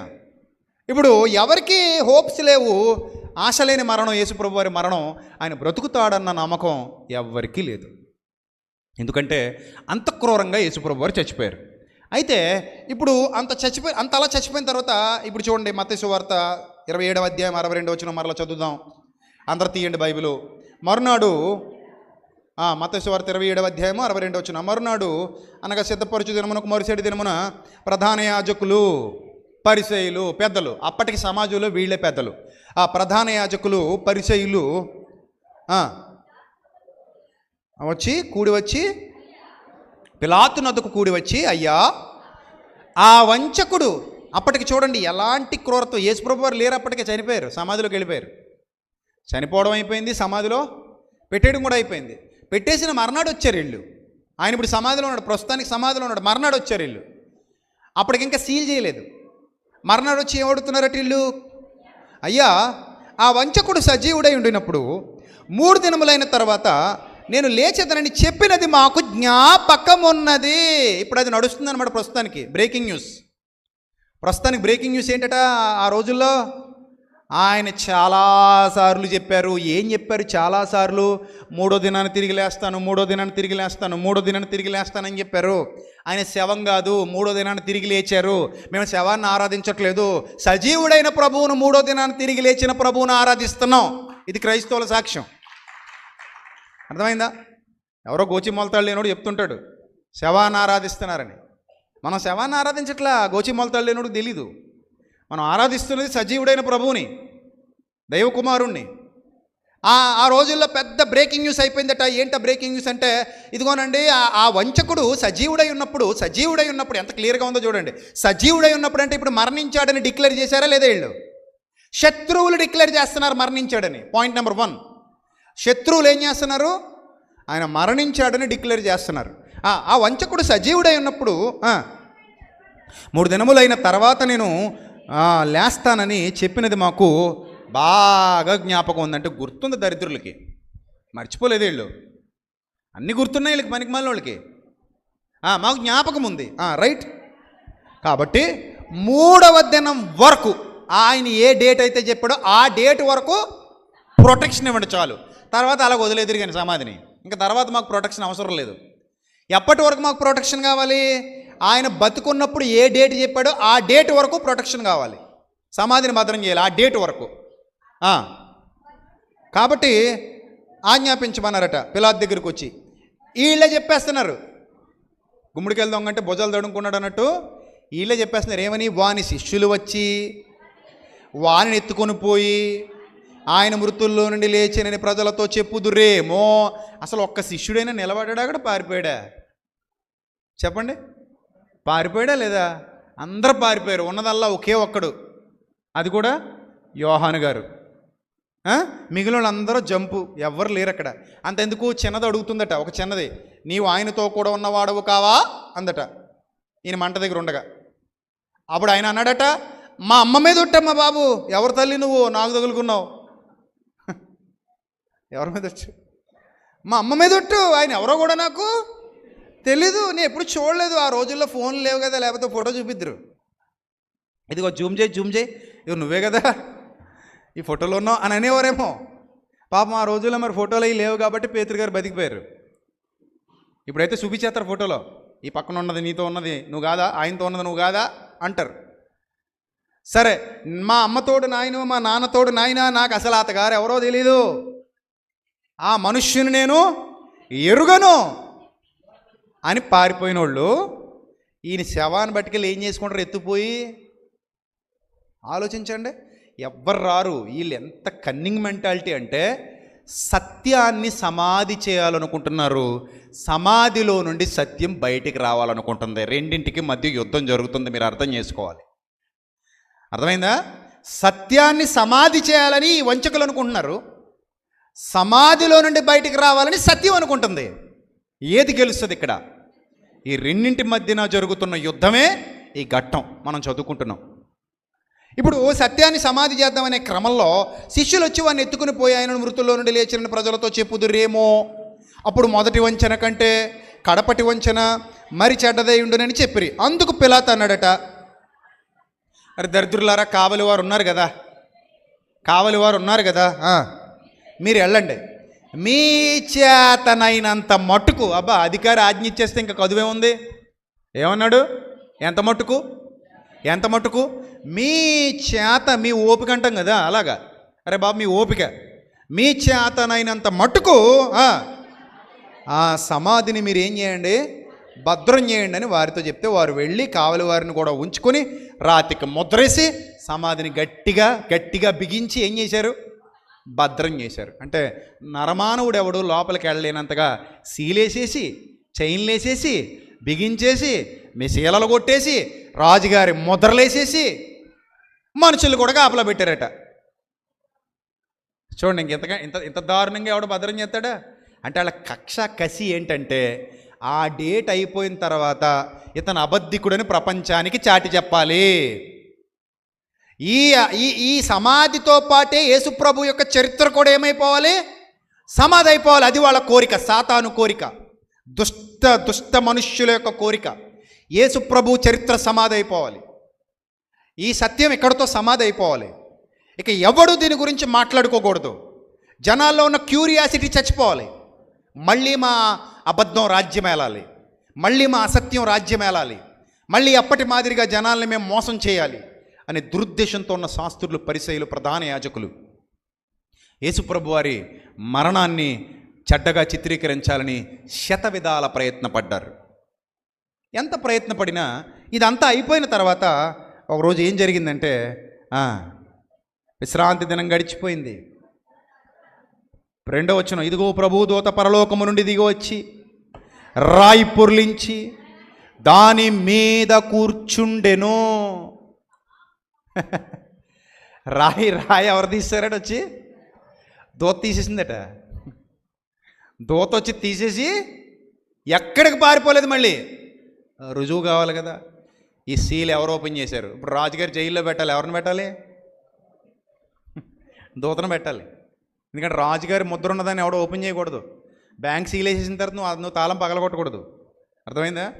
బ్యాంక్ కూడా సీల్ చేసి వెళ్ళిపోయాడు అనుకో, నువ్వేం చేయకూడదు? తాళం పగలగొట్టకూడదు, బ్యాంకు వారి అనుమతి లేకుండా. అది కేసు. అది అర్థమైందా? అలాగే రాజుగారి ముద్ర వేసేసిన తర్వాత నువ్వు అది ముట్టుకోకూడదు, ఎందుకంటే అది కూడా కేసు. ఇప్పుడు రాజుగారి ముద్ర వేసేశారు. తీసింది ఎవరంటే దేవదూత. మనుషులు తీయలేదు. అయినా మనుషులు తీసేలా కూడా వాళ్ళు భద్రం చేసి ఉంటారు. చుట్టూ మేకులు కొట్టేసి ఉంటారు. వీళ్ళు చైన్లు వేసి ఉంటారు శుభ్రంగా. మనుషులు కూడా పెట్టారు కాపలా. వాళ్ళందరూ ఉండగానే ఆ దూత వచ్చి ఆ రాయి ఏం చేసింది? తీసి పక్కన పడేసింది. పక్కన పడేసి, అది కూడా చాలా పెద్ద రాయట, ఎవడు పొరిలిస్తారో కూడా తెలియదు అంటది. స్త్రీలు మాట్లాడుకుంటారు కదా, మన కొరకు ఆ రాయి ఎవడు పొరిలిస్తాడు, అది చాలా పెద్దది రాయి అని మాట్లాడుకుంటారు కదా వాళ్ళు. పొరిలించేసింది. అప్పుడు మహాభూకంపం కలిగిందట. ప్రజలందరికీ అర్థమయ్యే విధంగా ప్రకృతి కూడా సహకరిస్తుంది. కలిగి ఉన్నది ఇది ఆయన లేకుండా కలగలేదు కదా. సో మహాభూకంపం కలిగింది. ఆ దూత స్వరూపం మెరుపు వలే ఉందట. స్వరూపం ఒక మెరుపులాగా ఉందట. ఆ రాయి మీద కూర్చున్న మెరుపు వచ్చి రాయి మీద కూర్చుంటే ఎలా ఉంటుందో ఆకాశానికి భూమికి మధ్యలో అలా మెరుస్తోందట, మెరుపులాగా దూత. అతని వస్త్రము హిమమంత తెల్లగా ఉండెను. అతనికి భయపడుట వలన కావలి వారు వనికి సచ్చిన వారి వలె మూల కూర్చున్నారు. వెళ్ళి ఎవరినైతే కాపలా పెట్టారో ఈ కాపలా ఉన్న వాళ్ళందరూ ఏమయ్యారట? చచ్చిన వారి వలె వణుకుతున్నారట. గడగడ వణుకుతూ మూల కూర్చున్నారు. దూత అక్కడే ఉంది. ఎవడో కిక్కిరి మనట్లా సింహం వచ్చేది అలా తిరుగుతుంది అనుకోండి, ఎక్కడున్న వాళ్ళు అక్కడే గొప్ప చెప్పన్నట్టు ఉండరా? ఎందుకు? కదిలితో వచ్చి పీకబట్టేసుకుంటుందని. అలా ఉండాలంతే. కదిలామా తెలిసిపోయాం, మనం ఇక్కడ ఉన్నామని తెలిసిపోయామా వచ్చేది అది. అలాగా ఇప్పుడు దూత వచ్చి రాయి తీసేసిన తర్వాత దూతనేం చేస్తారండి వీళ్ళు? కత్తెత్తుతారా మెరుపు మీద? పిడుగు మీద కాలు ఎత్తుతామా? ఎత్తలేం కదా. దూతలంటేనే అగ్ని లాంటి వారు. సో వచ్చి తీసి పాడేసి కూర్చుంది. అక్కడే కూర్చుంది. రండ్రా చూసుకుందాం అన్నట్టు. వీళ్ళెవ్వరూ ముందుకెళ్లకుండా వనికి చచ్చిన వారి వల్ల ఒక మూలకు పోయి గడగడ వణుకుతున్నారట, ఒక మూల కూర్చొని. అది వాళ్ళ పరిస్థితి. ఆ తర్వాత ఆ దూత స్త్రీలను చూచి మీరు భయపడకుడి, సిలువ వేయబడిన యేసును మీరు వెతుకుచున్నారని నాకు తెలియను. ఆయన ఇక్కడ లేడు, తాను చెప్పినట్టే ఆయన లేచి ఉన్నాడు. రండి, వచ్చి ఖాళీ సమాధిని చూడండి. వెళ్ళి ఆయన మృతులలో నుండి లేచి ఉన్నాడని ఆయన శిష్యులకు తెలియజేయండి. ఇది మన బాధ్యత. ఇప్పుడు మీరు సమాధిలోకి వెళ్ళి పేడ ముగ్గు తీసుకెళ్ళి శుభ్రంగా అక్కడ అలికేసి ముగ్గులు పెట్టేసి 4 దండలు వేసేసి 4 పువ్వులు పెట్టి వచ్చేయడం మన పని కాదు. అది అక్కర్లేని పని. అది అర్థమైందా? సమాధుల పండగ పేరు, మన పేరు సమాధుల పండగ. ఇంకా నయం ఇంకో 4 పోయాక సమాధిలో బిర్యానీ పండగ, సమాధిలో చికెన్ పండగ, సమాధిలో కక్క ముక్క పండగ. సమాధిలో పండగటి దరిద్రం. సమాధిలో పండగేటి? సమాధిలో ఏం లేదు. అసలు ఆయన సమాధిలో నుండి లేవడం మనకు పండగ, అంతే. ఆయన సమాధిలో నుండి లేచాడన్నది మాత్రమే మనకు పండగ తప్ప మన సమాధులకి పండగ ఏంటంటే దరిద్రం. ఇప్పుడు రేపు నువ్వు నేను చచ్చాం అనుకుందాం, నీకో సమాధి నాకో సమాధి కడతారు. ఏటి ఉపయోగం? దాని మీద వచ్చి పేడ రాస్తే ఏంటి, దాని మీద పువ్వులు రాస్తే ఏంటి, దాని మీద కల్లాపి చల్లితే ఏంటి, దాని మీద ముగ్గులు వేస్తే ఏంటి? నీకేమైనా తెలుస్తుందా ఎడుతుందా? నువ్వు లేవు అక్కడ, నువ్వు లేవు. అది ఎండిపోయిన ఎముకలు ఉన్నాయి, నీ ఆత్మ ఎప్పుడో వెళ్ళిపోయింది, నువ్వు లేవు అక్కడ. ఇక దాన్ని ఎందుకు నేను పుయ్యాలి? అయినా కొన్నాళ్ళు పోయేసరికి కింద కదులుతుంది కదా భూమి. నువ్వు ఎక్కడ పోతావో అందులో ఉండవు. నీ మీద ఇంకో సుబ్బారావు అప్పారావు వచ్చి కూర్చుంటాడు. అదిగా ఈ మధ్య సమాధుల తోటలో సమాధులు దొరికి సావట్లేదు. పెట్టినోడి మీద పెట్టి ఇంకో పెట్టి మీద పెట్టి 100 పెట్లు ఎట్టేస్తున్నారు. నువ్వు అలికింది నీదో ఇంకొక ఆయనదో. వెళ్ళి అలికేసి వచ్చేసావు అంతే, నీదో అనుకోని. నీ భ్రమ, నీ వెర్రి, నీ పిచ్చి. సిటీలోకి వెళ్ళిపోతే అసలు ఏ సమాధి ఎవరిదో దొరికి సావట్లేదు. ఒకే డబ్బాలో 30-40 మందిని దోచేస్తున్నారు. కరోనా టైంలో చూడండి జేసీబీతో తవ్వి కప్పెట్టేశారంటే ఇప్పుడు దేనికి చేస్తావు? జేసీబీకి చేయాలి పూజ. కాబట్టి ఇప్పుడు సమాధికి చేయడానికి ఏమీ లేదు, ఇంకా అయిపోయింది. ఇంకా దానికి చేయడానికి ఏమీ లేదు. అది కాదు సమాధి పండగ. అసలు పండగ ఏంటంటే మన ప్రభువు తిరిగి లేచాడు, అది మనకి పండగ. ఆ పండగ నిత్యము జరిగే పండగ. ఎప్పుడు సువార్త ఉంటే అప్పుడే పండగ మనకి. సువార్త ప్రకటింపబడుతున్న ప్రతిరోజు మనకి ఏంటది? పండగే. 365 రోజుల పండగలు మనకి. నిత్యం పండగ. ఎప్పుడు సువార్త ఉంటే అప్పుడే పండగ. నా చిన్నప్పుడు అనేవారు డబ్బులుంటే పండగ అనేవారు. దేవుని కుమారుడిగా దేవుని కుమార్తెగా మీరు అనాలి, ఎప్పుడు దేవుని పని ఉంటే అప్పుడే పండగ. ప్రతిరోజు పండగ దేవుని పని ఉంటే. అర్థమైందా? రైట్. ఇప్పుడు చివరిగా చూస్తే 11 వచ్చిన వారు వెళ్ళుచుండగా 11 వచ్చిన 28-11 మత్తయి సువార్త. వారు వెళ్ళుచుండగా కావలి వారిలో కొందరు పట్టణంలోనికి వచ్చి జరిగిన సంగతులన్నిటినీ ప్రధాన యాజకులతో చెప్పేశారట. ఈ చచ్చిన వారి వలె ఉన్నారు కదా, పడ్డారు కదా, పరుగులు ఉరుకులు పరుగులు ప్రాణభయంతో గుండెలు చేత్తో పట్టుకుని లగెత్తుకుంటూ వచ్చారట. పంచులు ఊడిపోతుంటే ఎక్కడి వరకు వచ్చారు? ప్రధాన యాజకుల దాకా వచ్చారు ఒగుర్చుకుంటూ. బాబయ్యా, మెరుపులా మెరిసింది బాబయ్య, పిడుగు పడుతుంది అనుకున్నాం. ఆకాశం నుంచి దిగొచ్చాడు దేవదూతట, రాయి అలా తీసి పక్కన ఇడిచాడు. మనం 100 మంది కలిసి పనిచేసాం, ఆయన చిటికలో తీసి పక్కన పడేశాడు. పక్కన పడేసి మళ్ళీ దాని మీద కూర్చున్నాడు మహానుభావుడు, కాలు మీద కాలు వేసుకుని. ఇక మేమేమి చేయలేక మా వల్ల కాక లగెత్తుకు మీ దగ్గరికి వచ్చాం బాబయ్య. జరిగింది బాబయ్య, సత్యాన్ని సమాధి చేయడం మీ వల్ల కాదు కదా, మీ తాతలు దిగొచ్చినా జరగదు బాబయ్య అని చెప్పారు వెళ్ళి. ఫైనల్గా చెప్పిన మాట అదే, మీ తరం కాదు సత్యాన్ని సమాధి చేయడం, సమాధిని గెలుచుకుని సత్యమే బయటకు వచ్చింది. మీరు సత్యాన్ని ఆపలేరు, సత్యాన్ని నిర్మూలించలేరు, అది ఎవరి వల్ల కాదు. అదిగో ఆయన సజీవుడై తిరిగి లేచాడు. వీళ్ళకి ఆశ్చర్యం, అంత అలా చంపినా లేచాడు, అంత క్రూరంగా చంపినా లేచాడు. 3 రోజుల తర్వాత లేచాడు. ఇక పునరుద్ధానాన్ని సెలబ్రేట్ చేసుకోవడమే మిగిలింది. లేచాడు ఆయన, అంతే. కలవరం మొత్తం ఆ రోమా ప్రభుత్వంలో యెరూషలేములో కలవరం మొదలైంది. ఆ దేశం అంతా కలవరం. ప్రజలు తండోపతండాలుగా ఇదే కథ ఇదే మాట్లాడుకుంటున్నారు. ఇక అందరూ ఇదే మాట్లాడుకుంటున్నారు. అమ్మాయి మార్గంలో వెళ్ళిపోయే వాళ్ళు కూడా ఏం మాట్లాడుకుంటున్నారట? ఏమయ్యా నీకు తెలీదా ఇంకా అని అడుగుతున్నారట యేసుప్రభునే. ఏమయ్యా నీకు జరిగినది తెలీదా? యేసుప్రభు వారు మరణించాడు, ఆయన్ని సమాధి చేశారు, ఆ సంఘటనలు ఏమి నీకు తెలియవా? మాట్లాడుకుంటున్నారు. మొత్తం అందరు ఇదే మాట్లాడుకుంటుంటే ఇక్కడ నుంచి మాట్లాడుకునేది మారిపోయింది. ఏం మాట్లాడుకుంటున్నారంటే, సమాధి ఖాళీ అయిపోయింది, సమాధిలో యేసుప్రభువు లేడు, ఆయన సజీవుడై తిరిగి లేచాడు, అది మాట్లాడుకుంటున్నారు. ఇప్పుడు ఏం చేశారో చూడండి. కాబట్టి వారు పెద్దలందరిని వేసుకుని కూడి వచ్చి ఏం చేద్దాం ఆలోచన చేస్తున్నారట. అపవాది చూడండి, సత్యానికి విరోధంగా నడిపిస్తాడు. మనోనేత్రాలు మూసుకుపోతాయి. ఎంత చెప్పినా వాళ్ళ బుర్రలోనికి సత్యం వెళ్ళదు, ఎంత చెప్పినా అది వాళ్ళకి అర్థం కాదు. ఇక వాళ్ళ బ్రతుకంతా మనోనేత్రాలు మూసుకుపోయి అపవాదికి ఊడిగం చేస్తారు తప్ప సత్యాన్ని తెలుసుకుని ప్రభు వైపు తిరగరు, ప్రభు వైపు చూడరు. కొందరు అంతే, కొందరు జీవితాలు అంతే. ఇదిగో వీళ్ళ జీవితాలు కూడా అలాగే ఉన్నాయి. చూడండి ఏమంటున్నారట, పెద్దలతో కూడి వచ్చేట అందరు కలిసి ఆలోచన చేశారట. ఏం ఆలోచన చేస్తున్నారు వీళ్ళు ఇంతకీ? ఆ సైనికులకు ఫుల్గా డబ్బులు కొట్టారట. డబ్బు మాయ, ఫుల్గా చాలా ద్రవ్యం ఇచ్చి అని వ్రాయబడింది. వాళ్ళ జీవితంలో చూడనంత, వాళ్ళ జీవితంలో ఊహించనంత డబ్బు తీసుకొచ్చి ఎవరికి ఇచ్చారట?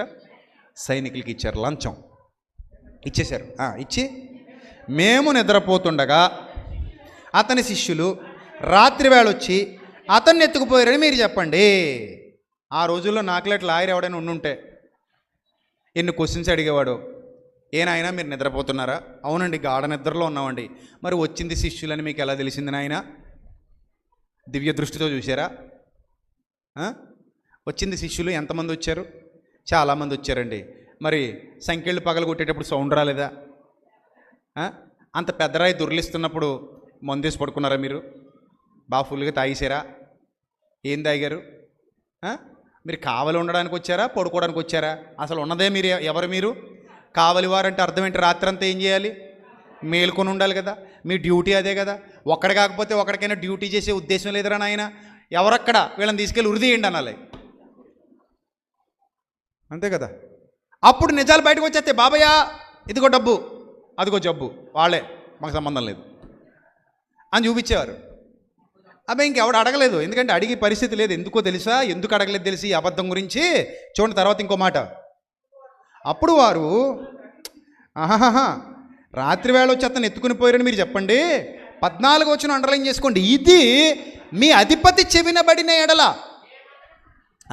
అక్కడ కూడా ఆమోదం రాస్తాం, కంగారు పడకండి. దానికి కూడా మా దగ్గర బ్యాగ్ ఉంది. మీకు బ్యాగ్ ఇచ్చాం, ఆయన బ్యాగ్ ఆయనకి పక్కన పెట్టాం. ఇది చిన్న బ్యాగ్, అది పెద్ద బ్యాగ్, ఎందుకంటే అధిపతి కదా, మీ మీద అధిపతి. కాబట్టి ఇది అధిపతి చెవినబడిన ఎడల మేము అతనిని సమ్మతపరిచి, మేము అతనిని కూడా కొనేసి, అతనికి కూడా అవసరమైతే లంచం ఇచ్చేసి మీకేమీ తొందర కలగకుండా చేస్తామని భరోసా కూడా ఇచ్చారట.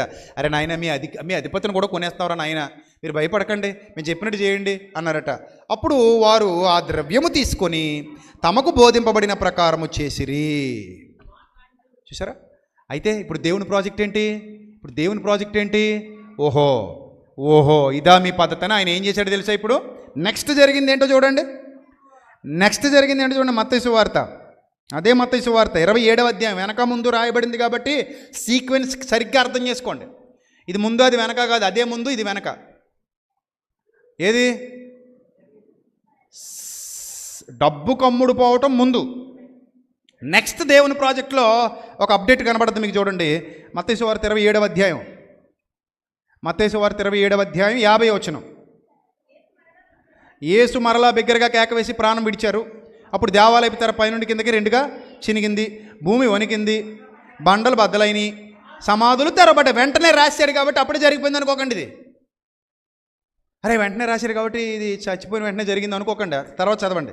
సమాధులు తెరవబడిను, నిద్రించిన అనేక మంది పరిశుద్ధుల శరీరాలు లేచెను. వారు సమాధులలో నుండి బయటకు వచ్చి, ఎప్పుడు బయటకు వచ్చి యేసు ప్రభు లేచిన తర్వాత పరిశుద్ధ పట్టణంలోకి వచ్చారట. అనేకులకు కనబడాల చెప్తున్నారట. అరే నాయనా, మేము లేచామా? మమ్మల్ని లేపింది ఎవరో తెలుసా? ఆయన లేవలేదంటే మీరెలా నమ్ముతున్నారు? తెంగర సన్నాసులారా, మేమే లేచాం కదా, ఆయన ఎందుకు లేవడు?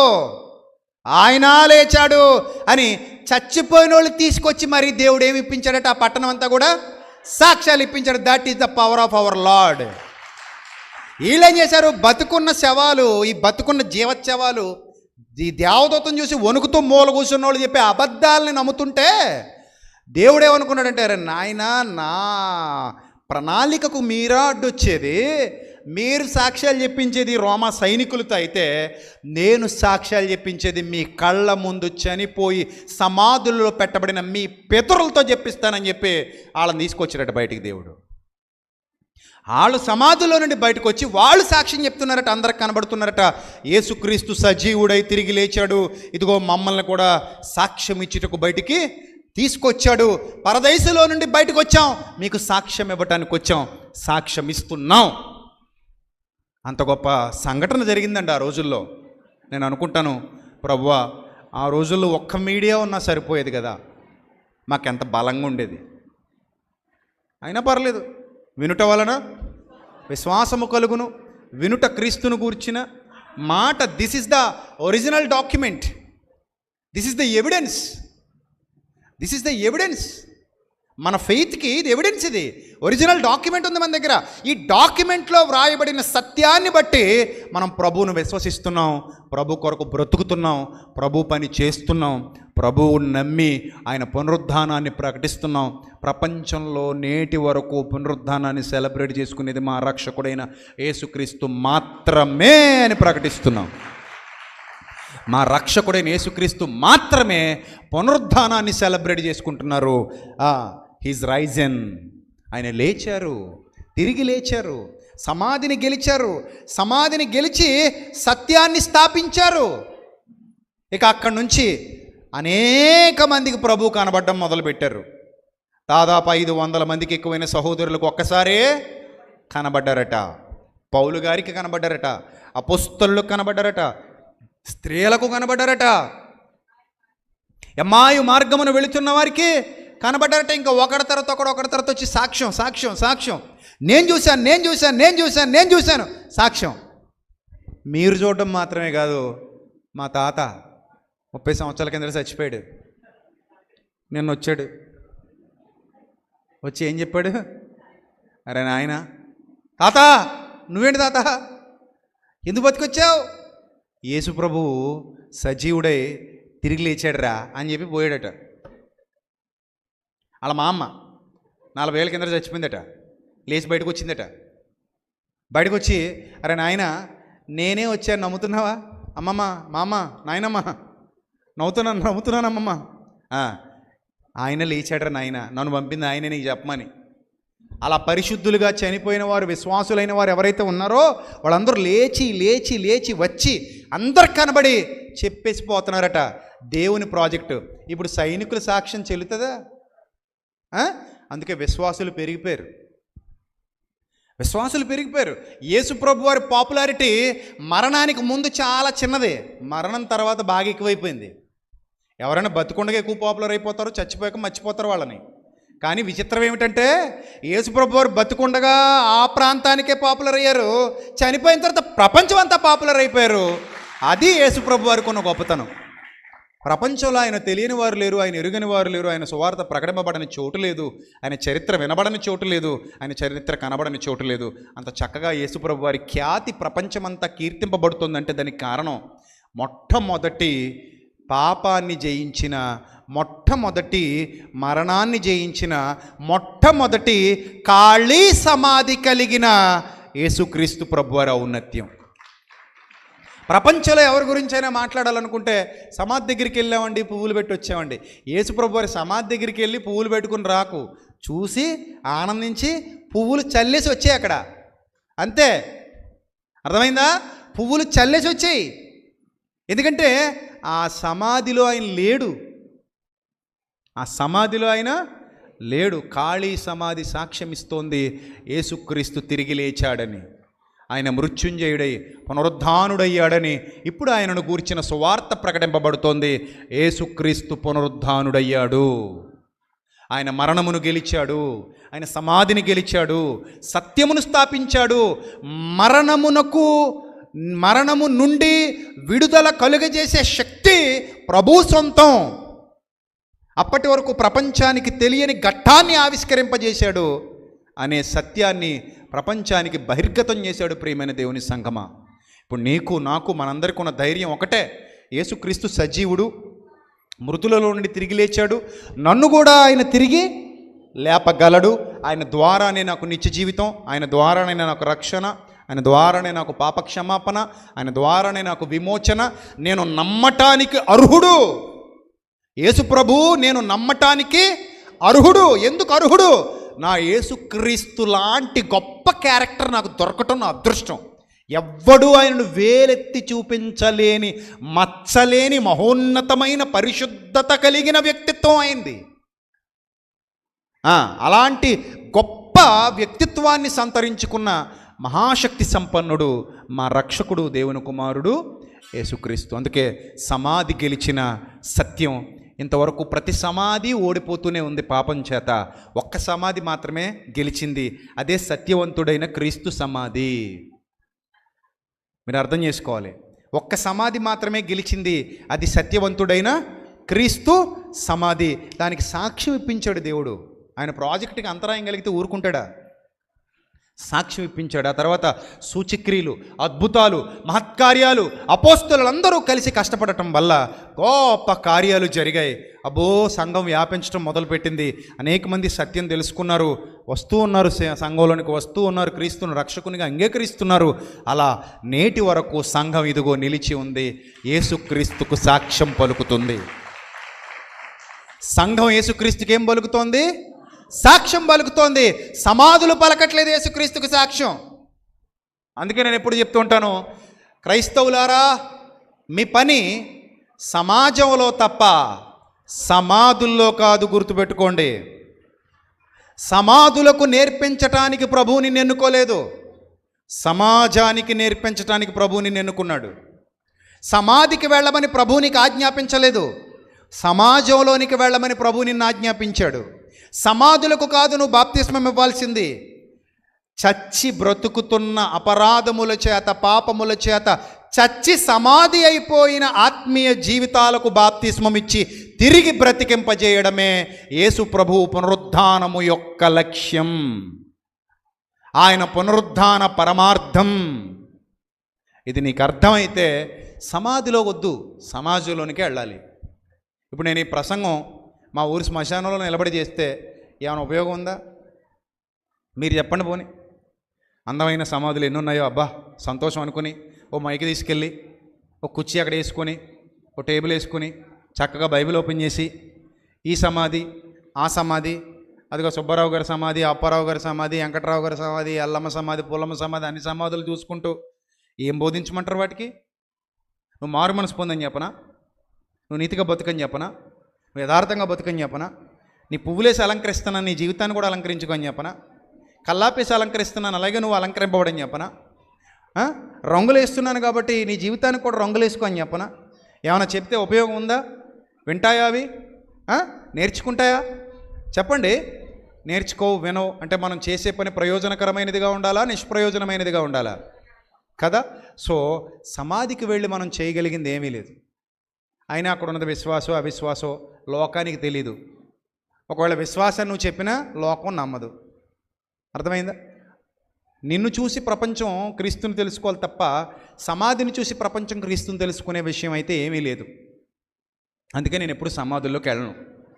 నేను చచ్చాక నా సమాధి దగ్గర కూడా ఎవరు రాకండి. అర్థమైందా? మీరు చచ్చాక మీ సమాధి దగ్గర కూడా ఎవరిని రావద్దనే చెప్పండి. ఒకవేళ జ్ఞాపకంగా ఉంటే అదో సెంటిమెంట్గా వెళ్ళి సరదా కాసేపు కూర్చుని వస్తే వచ్చేయండి తప్ప అది మీ పిచ్చి మీ వేరు తప్ప అందులో ఏమీ లేదు. అంటే మేము ఇంకా అంత పరిణతి చెందలే బాబయ్య, అంత పరిణతి చెందలేదులే బాబయ్య అన్నారనుకోండి, సరే వెళ్ళండి, వెళ్ళి సరదా కూర్చొని కాసేపు ఏమన్నా 4 మాటలు మాట్లాడుకుంటే మీలో మీరు అక్కడ మాట్లాడేసుకుని వచ్చేయండి, అది మీ సంతృప్తి.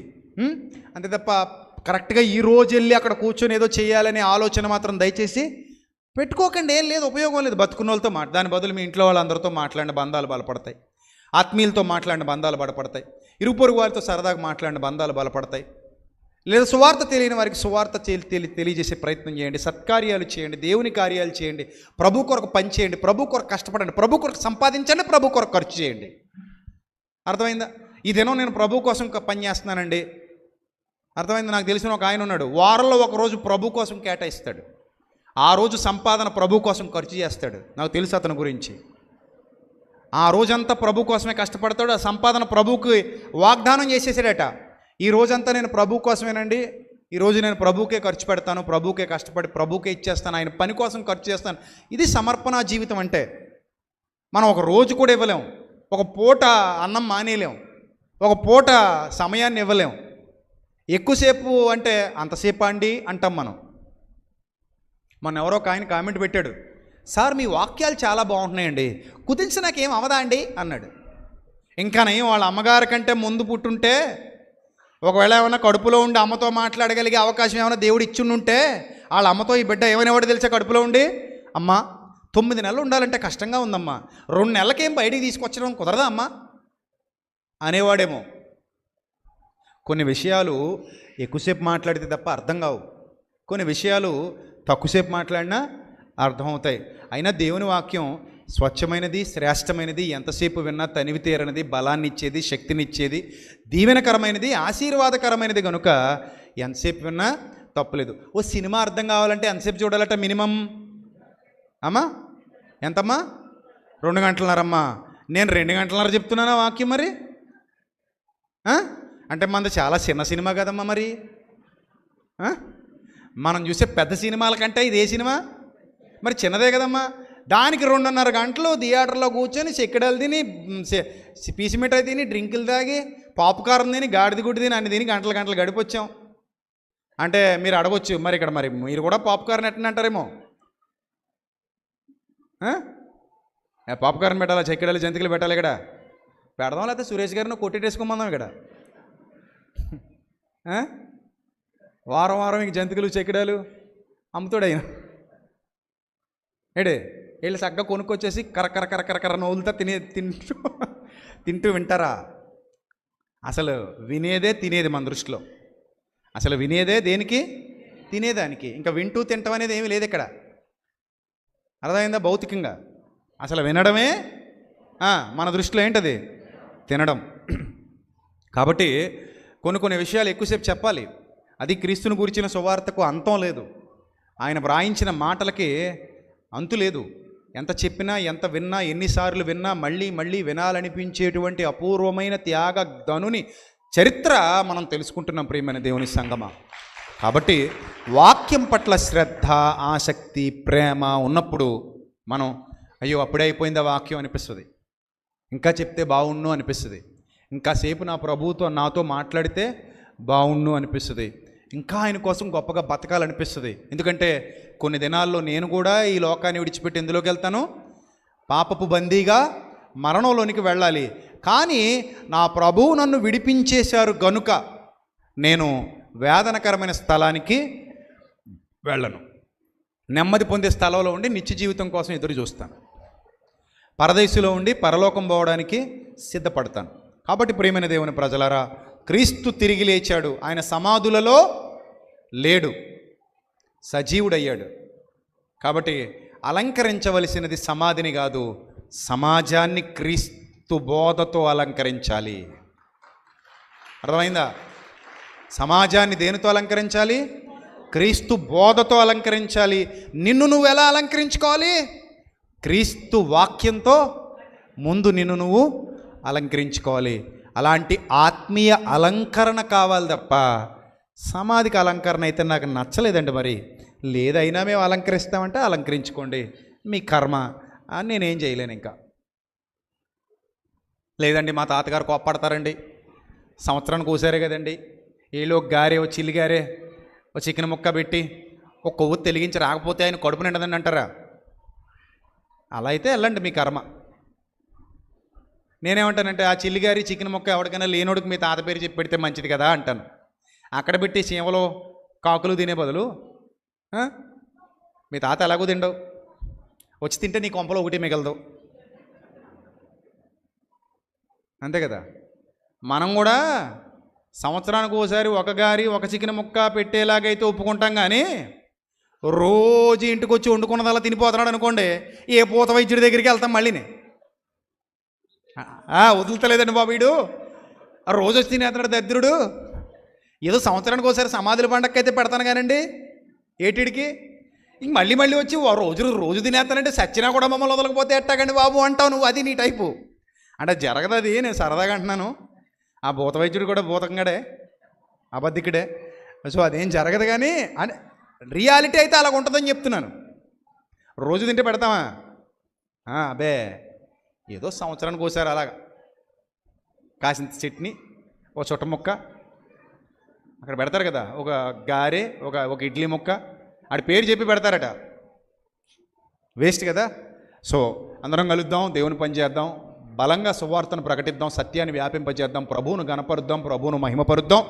ధన్యకరమైన స్థితిలో కుటుంబ సభ్యులందరూ దేవుని ఆశీర్వాదాలు, దీవెనలు పొందుకుందాం. దేవుడు అలాంటి ధన్యత మీకు, మీ కుటుంబాలకు సమృద్ధిగా దయచేయునుగాక. ఆమెన్. అందరికీ వందనాలు. తలలు వంచండి, ప్రార్థన చేసుకుందాం. సర్వశక్తుడా, సర్వోన్నతుడ, దయగల ప్రభువా, కృపగల దేవ, ఇంతవరకు నాతో, మాతో, మా అందరితో సూటిగా మాట్లాడినందుకు స్తోత్రం తండ్రి. అనేక ప్రాంతాల నుండి తరలి వచ్చిన మీ బిడ్డలు సత్య సంబంధులుగా, యథార్థవంతులుగా, నీతిమంతులుగా, మీ కుమారుడైన క్రీస్తుకు లోబడి జీవించడానికి ఇష్టపడే బిడ్డలుగా, ఎల్లప్పుడూ యోగ్యమైన ప్రవర్తన కలిగి ఉండడానికి సహాయం దయచేయండి. ఆయన సమాధిలో లేడు, సజీవుడయ్యాడు, మృత్యుంజయుడై మూడవ దినాన్ని తిరిగి లేచాడు. పునరుద్ధానాన్ని సెలబ్రేట్ చేసుకుంటున్న మొట్టమొదటి వ్యక్తిగా చరిత్రలో నిలిచిపోయాడు. మా రాజుగా ఉన్నాడు తండ్రి. అలాంటి మీ కుమారుణ్ణి కలిగి ఉండడం మా అదృష్టం, అది మా ధన్యత, మీరు మాకు ఇచ్చిన గొప్ప భాగ్యం. ఈ భాగ్యాన్ని బట్టి అతిశయిస్తూ, ఆనందిస్తూ, అనేక మందికి మీ కుమారుని గురించిన నీతి సువార్తను వ్యాపింపజేస్తూ, మా ధనాన్ని, మా సమయాన్ని, మా జీవాన్ని, మా ప్రాణాన్ని సైతం మీ పనిలో ధారపోసే విధంగా మమ్మల్ని అందరినీ తీర్చిదిద్దమని, బలపరచమని, స్థిరపరచమని, ఘనత, మహిమ, ప్రభావములు మీకు మాత్రమే చెల్లిస్తూ యేసుక్రీస్తు వారి శ్రేష్టమైన అతి పవిత్రమైన నామంలో ఈ ప్రార్థన మనవులు సమర్పించి జవాబు పొందుకుంటున్నాం మా కన్న తండ్రి. ఆమెన్. అందరికీ వందనాలు. మీ లార్డ్ బ్లెస్ యు ఆల్. దేవుడు మిమ్మల్ని మీ కుటుంబాలు దీవించి ఆశీర్వదించునుగాక.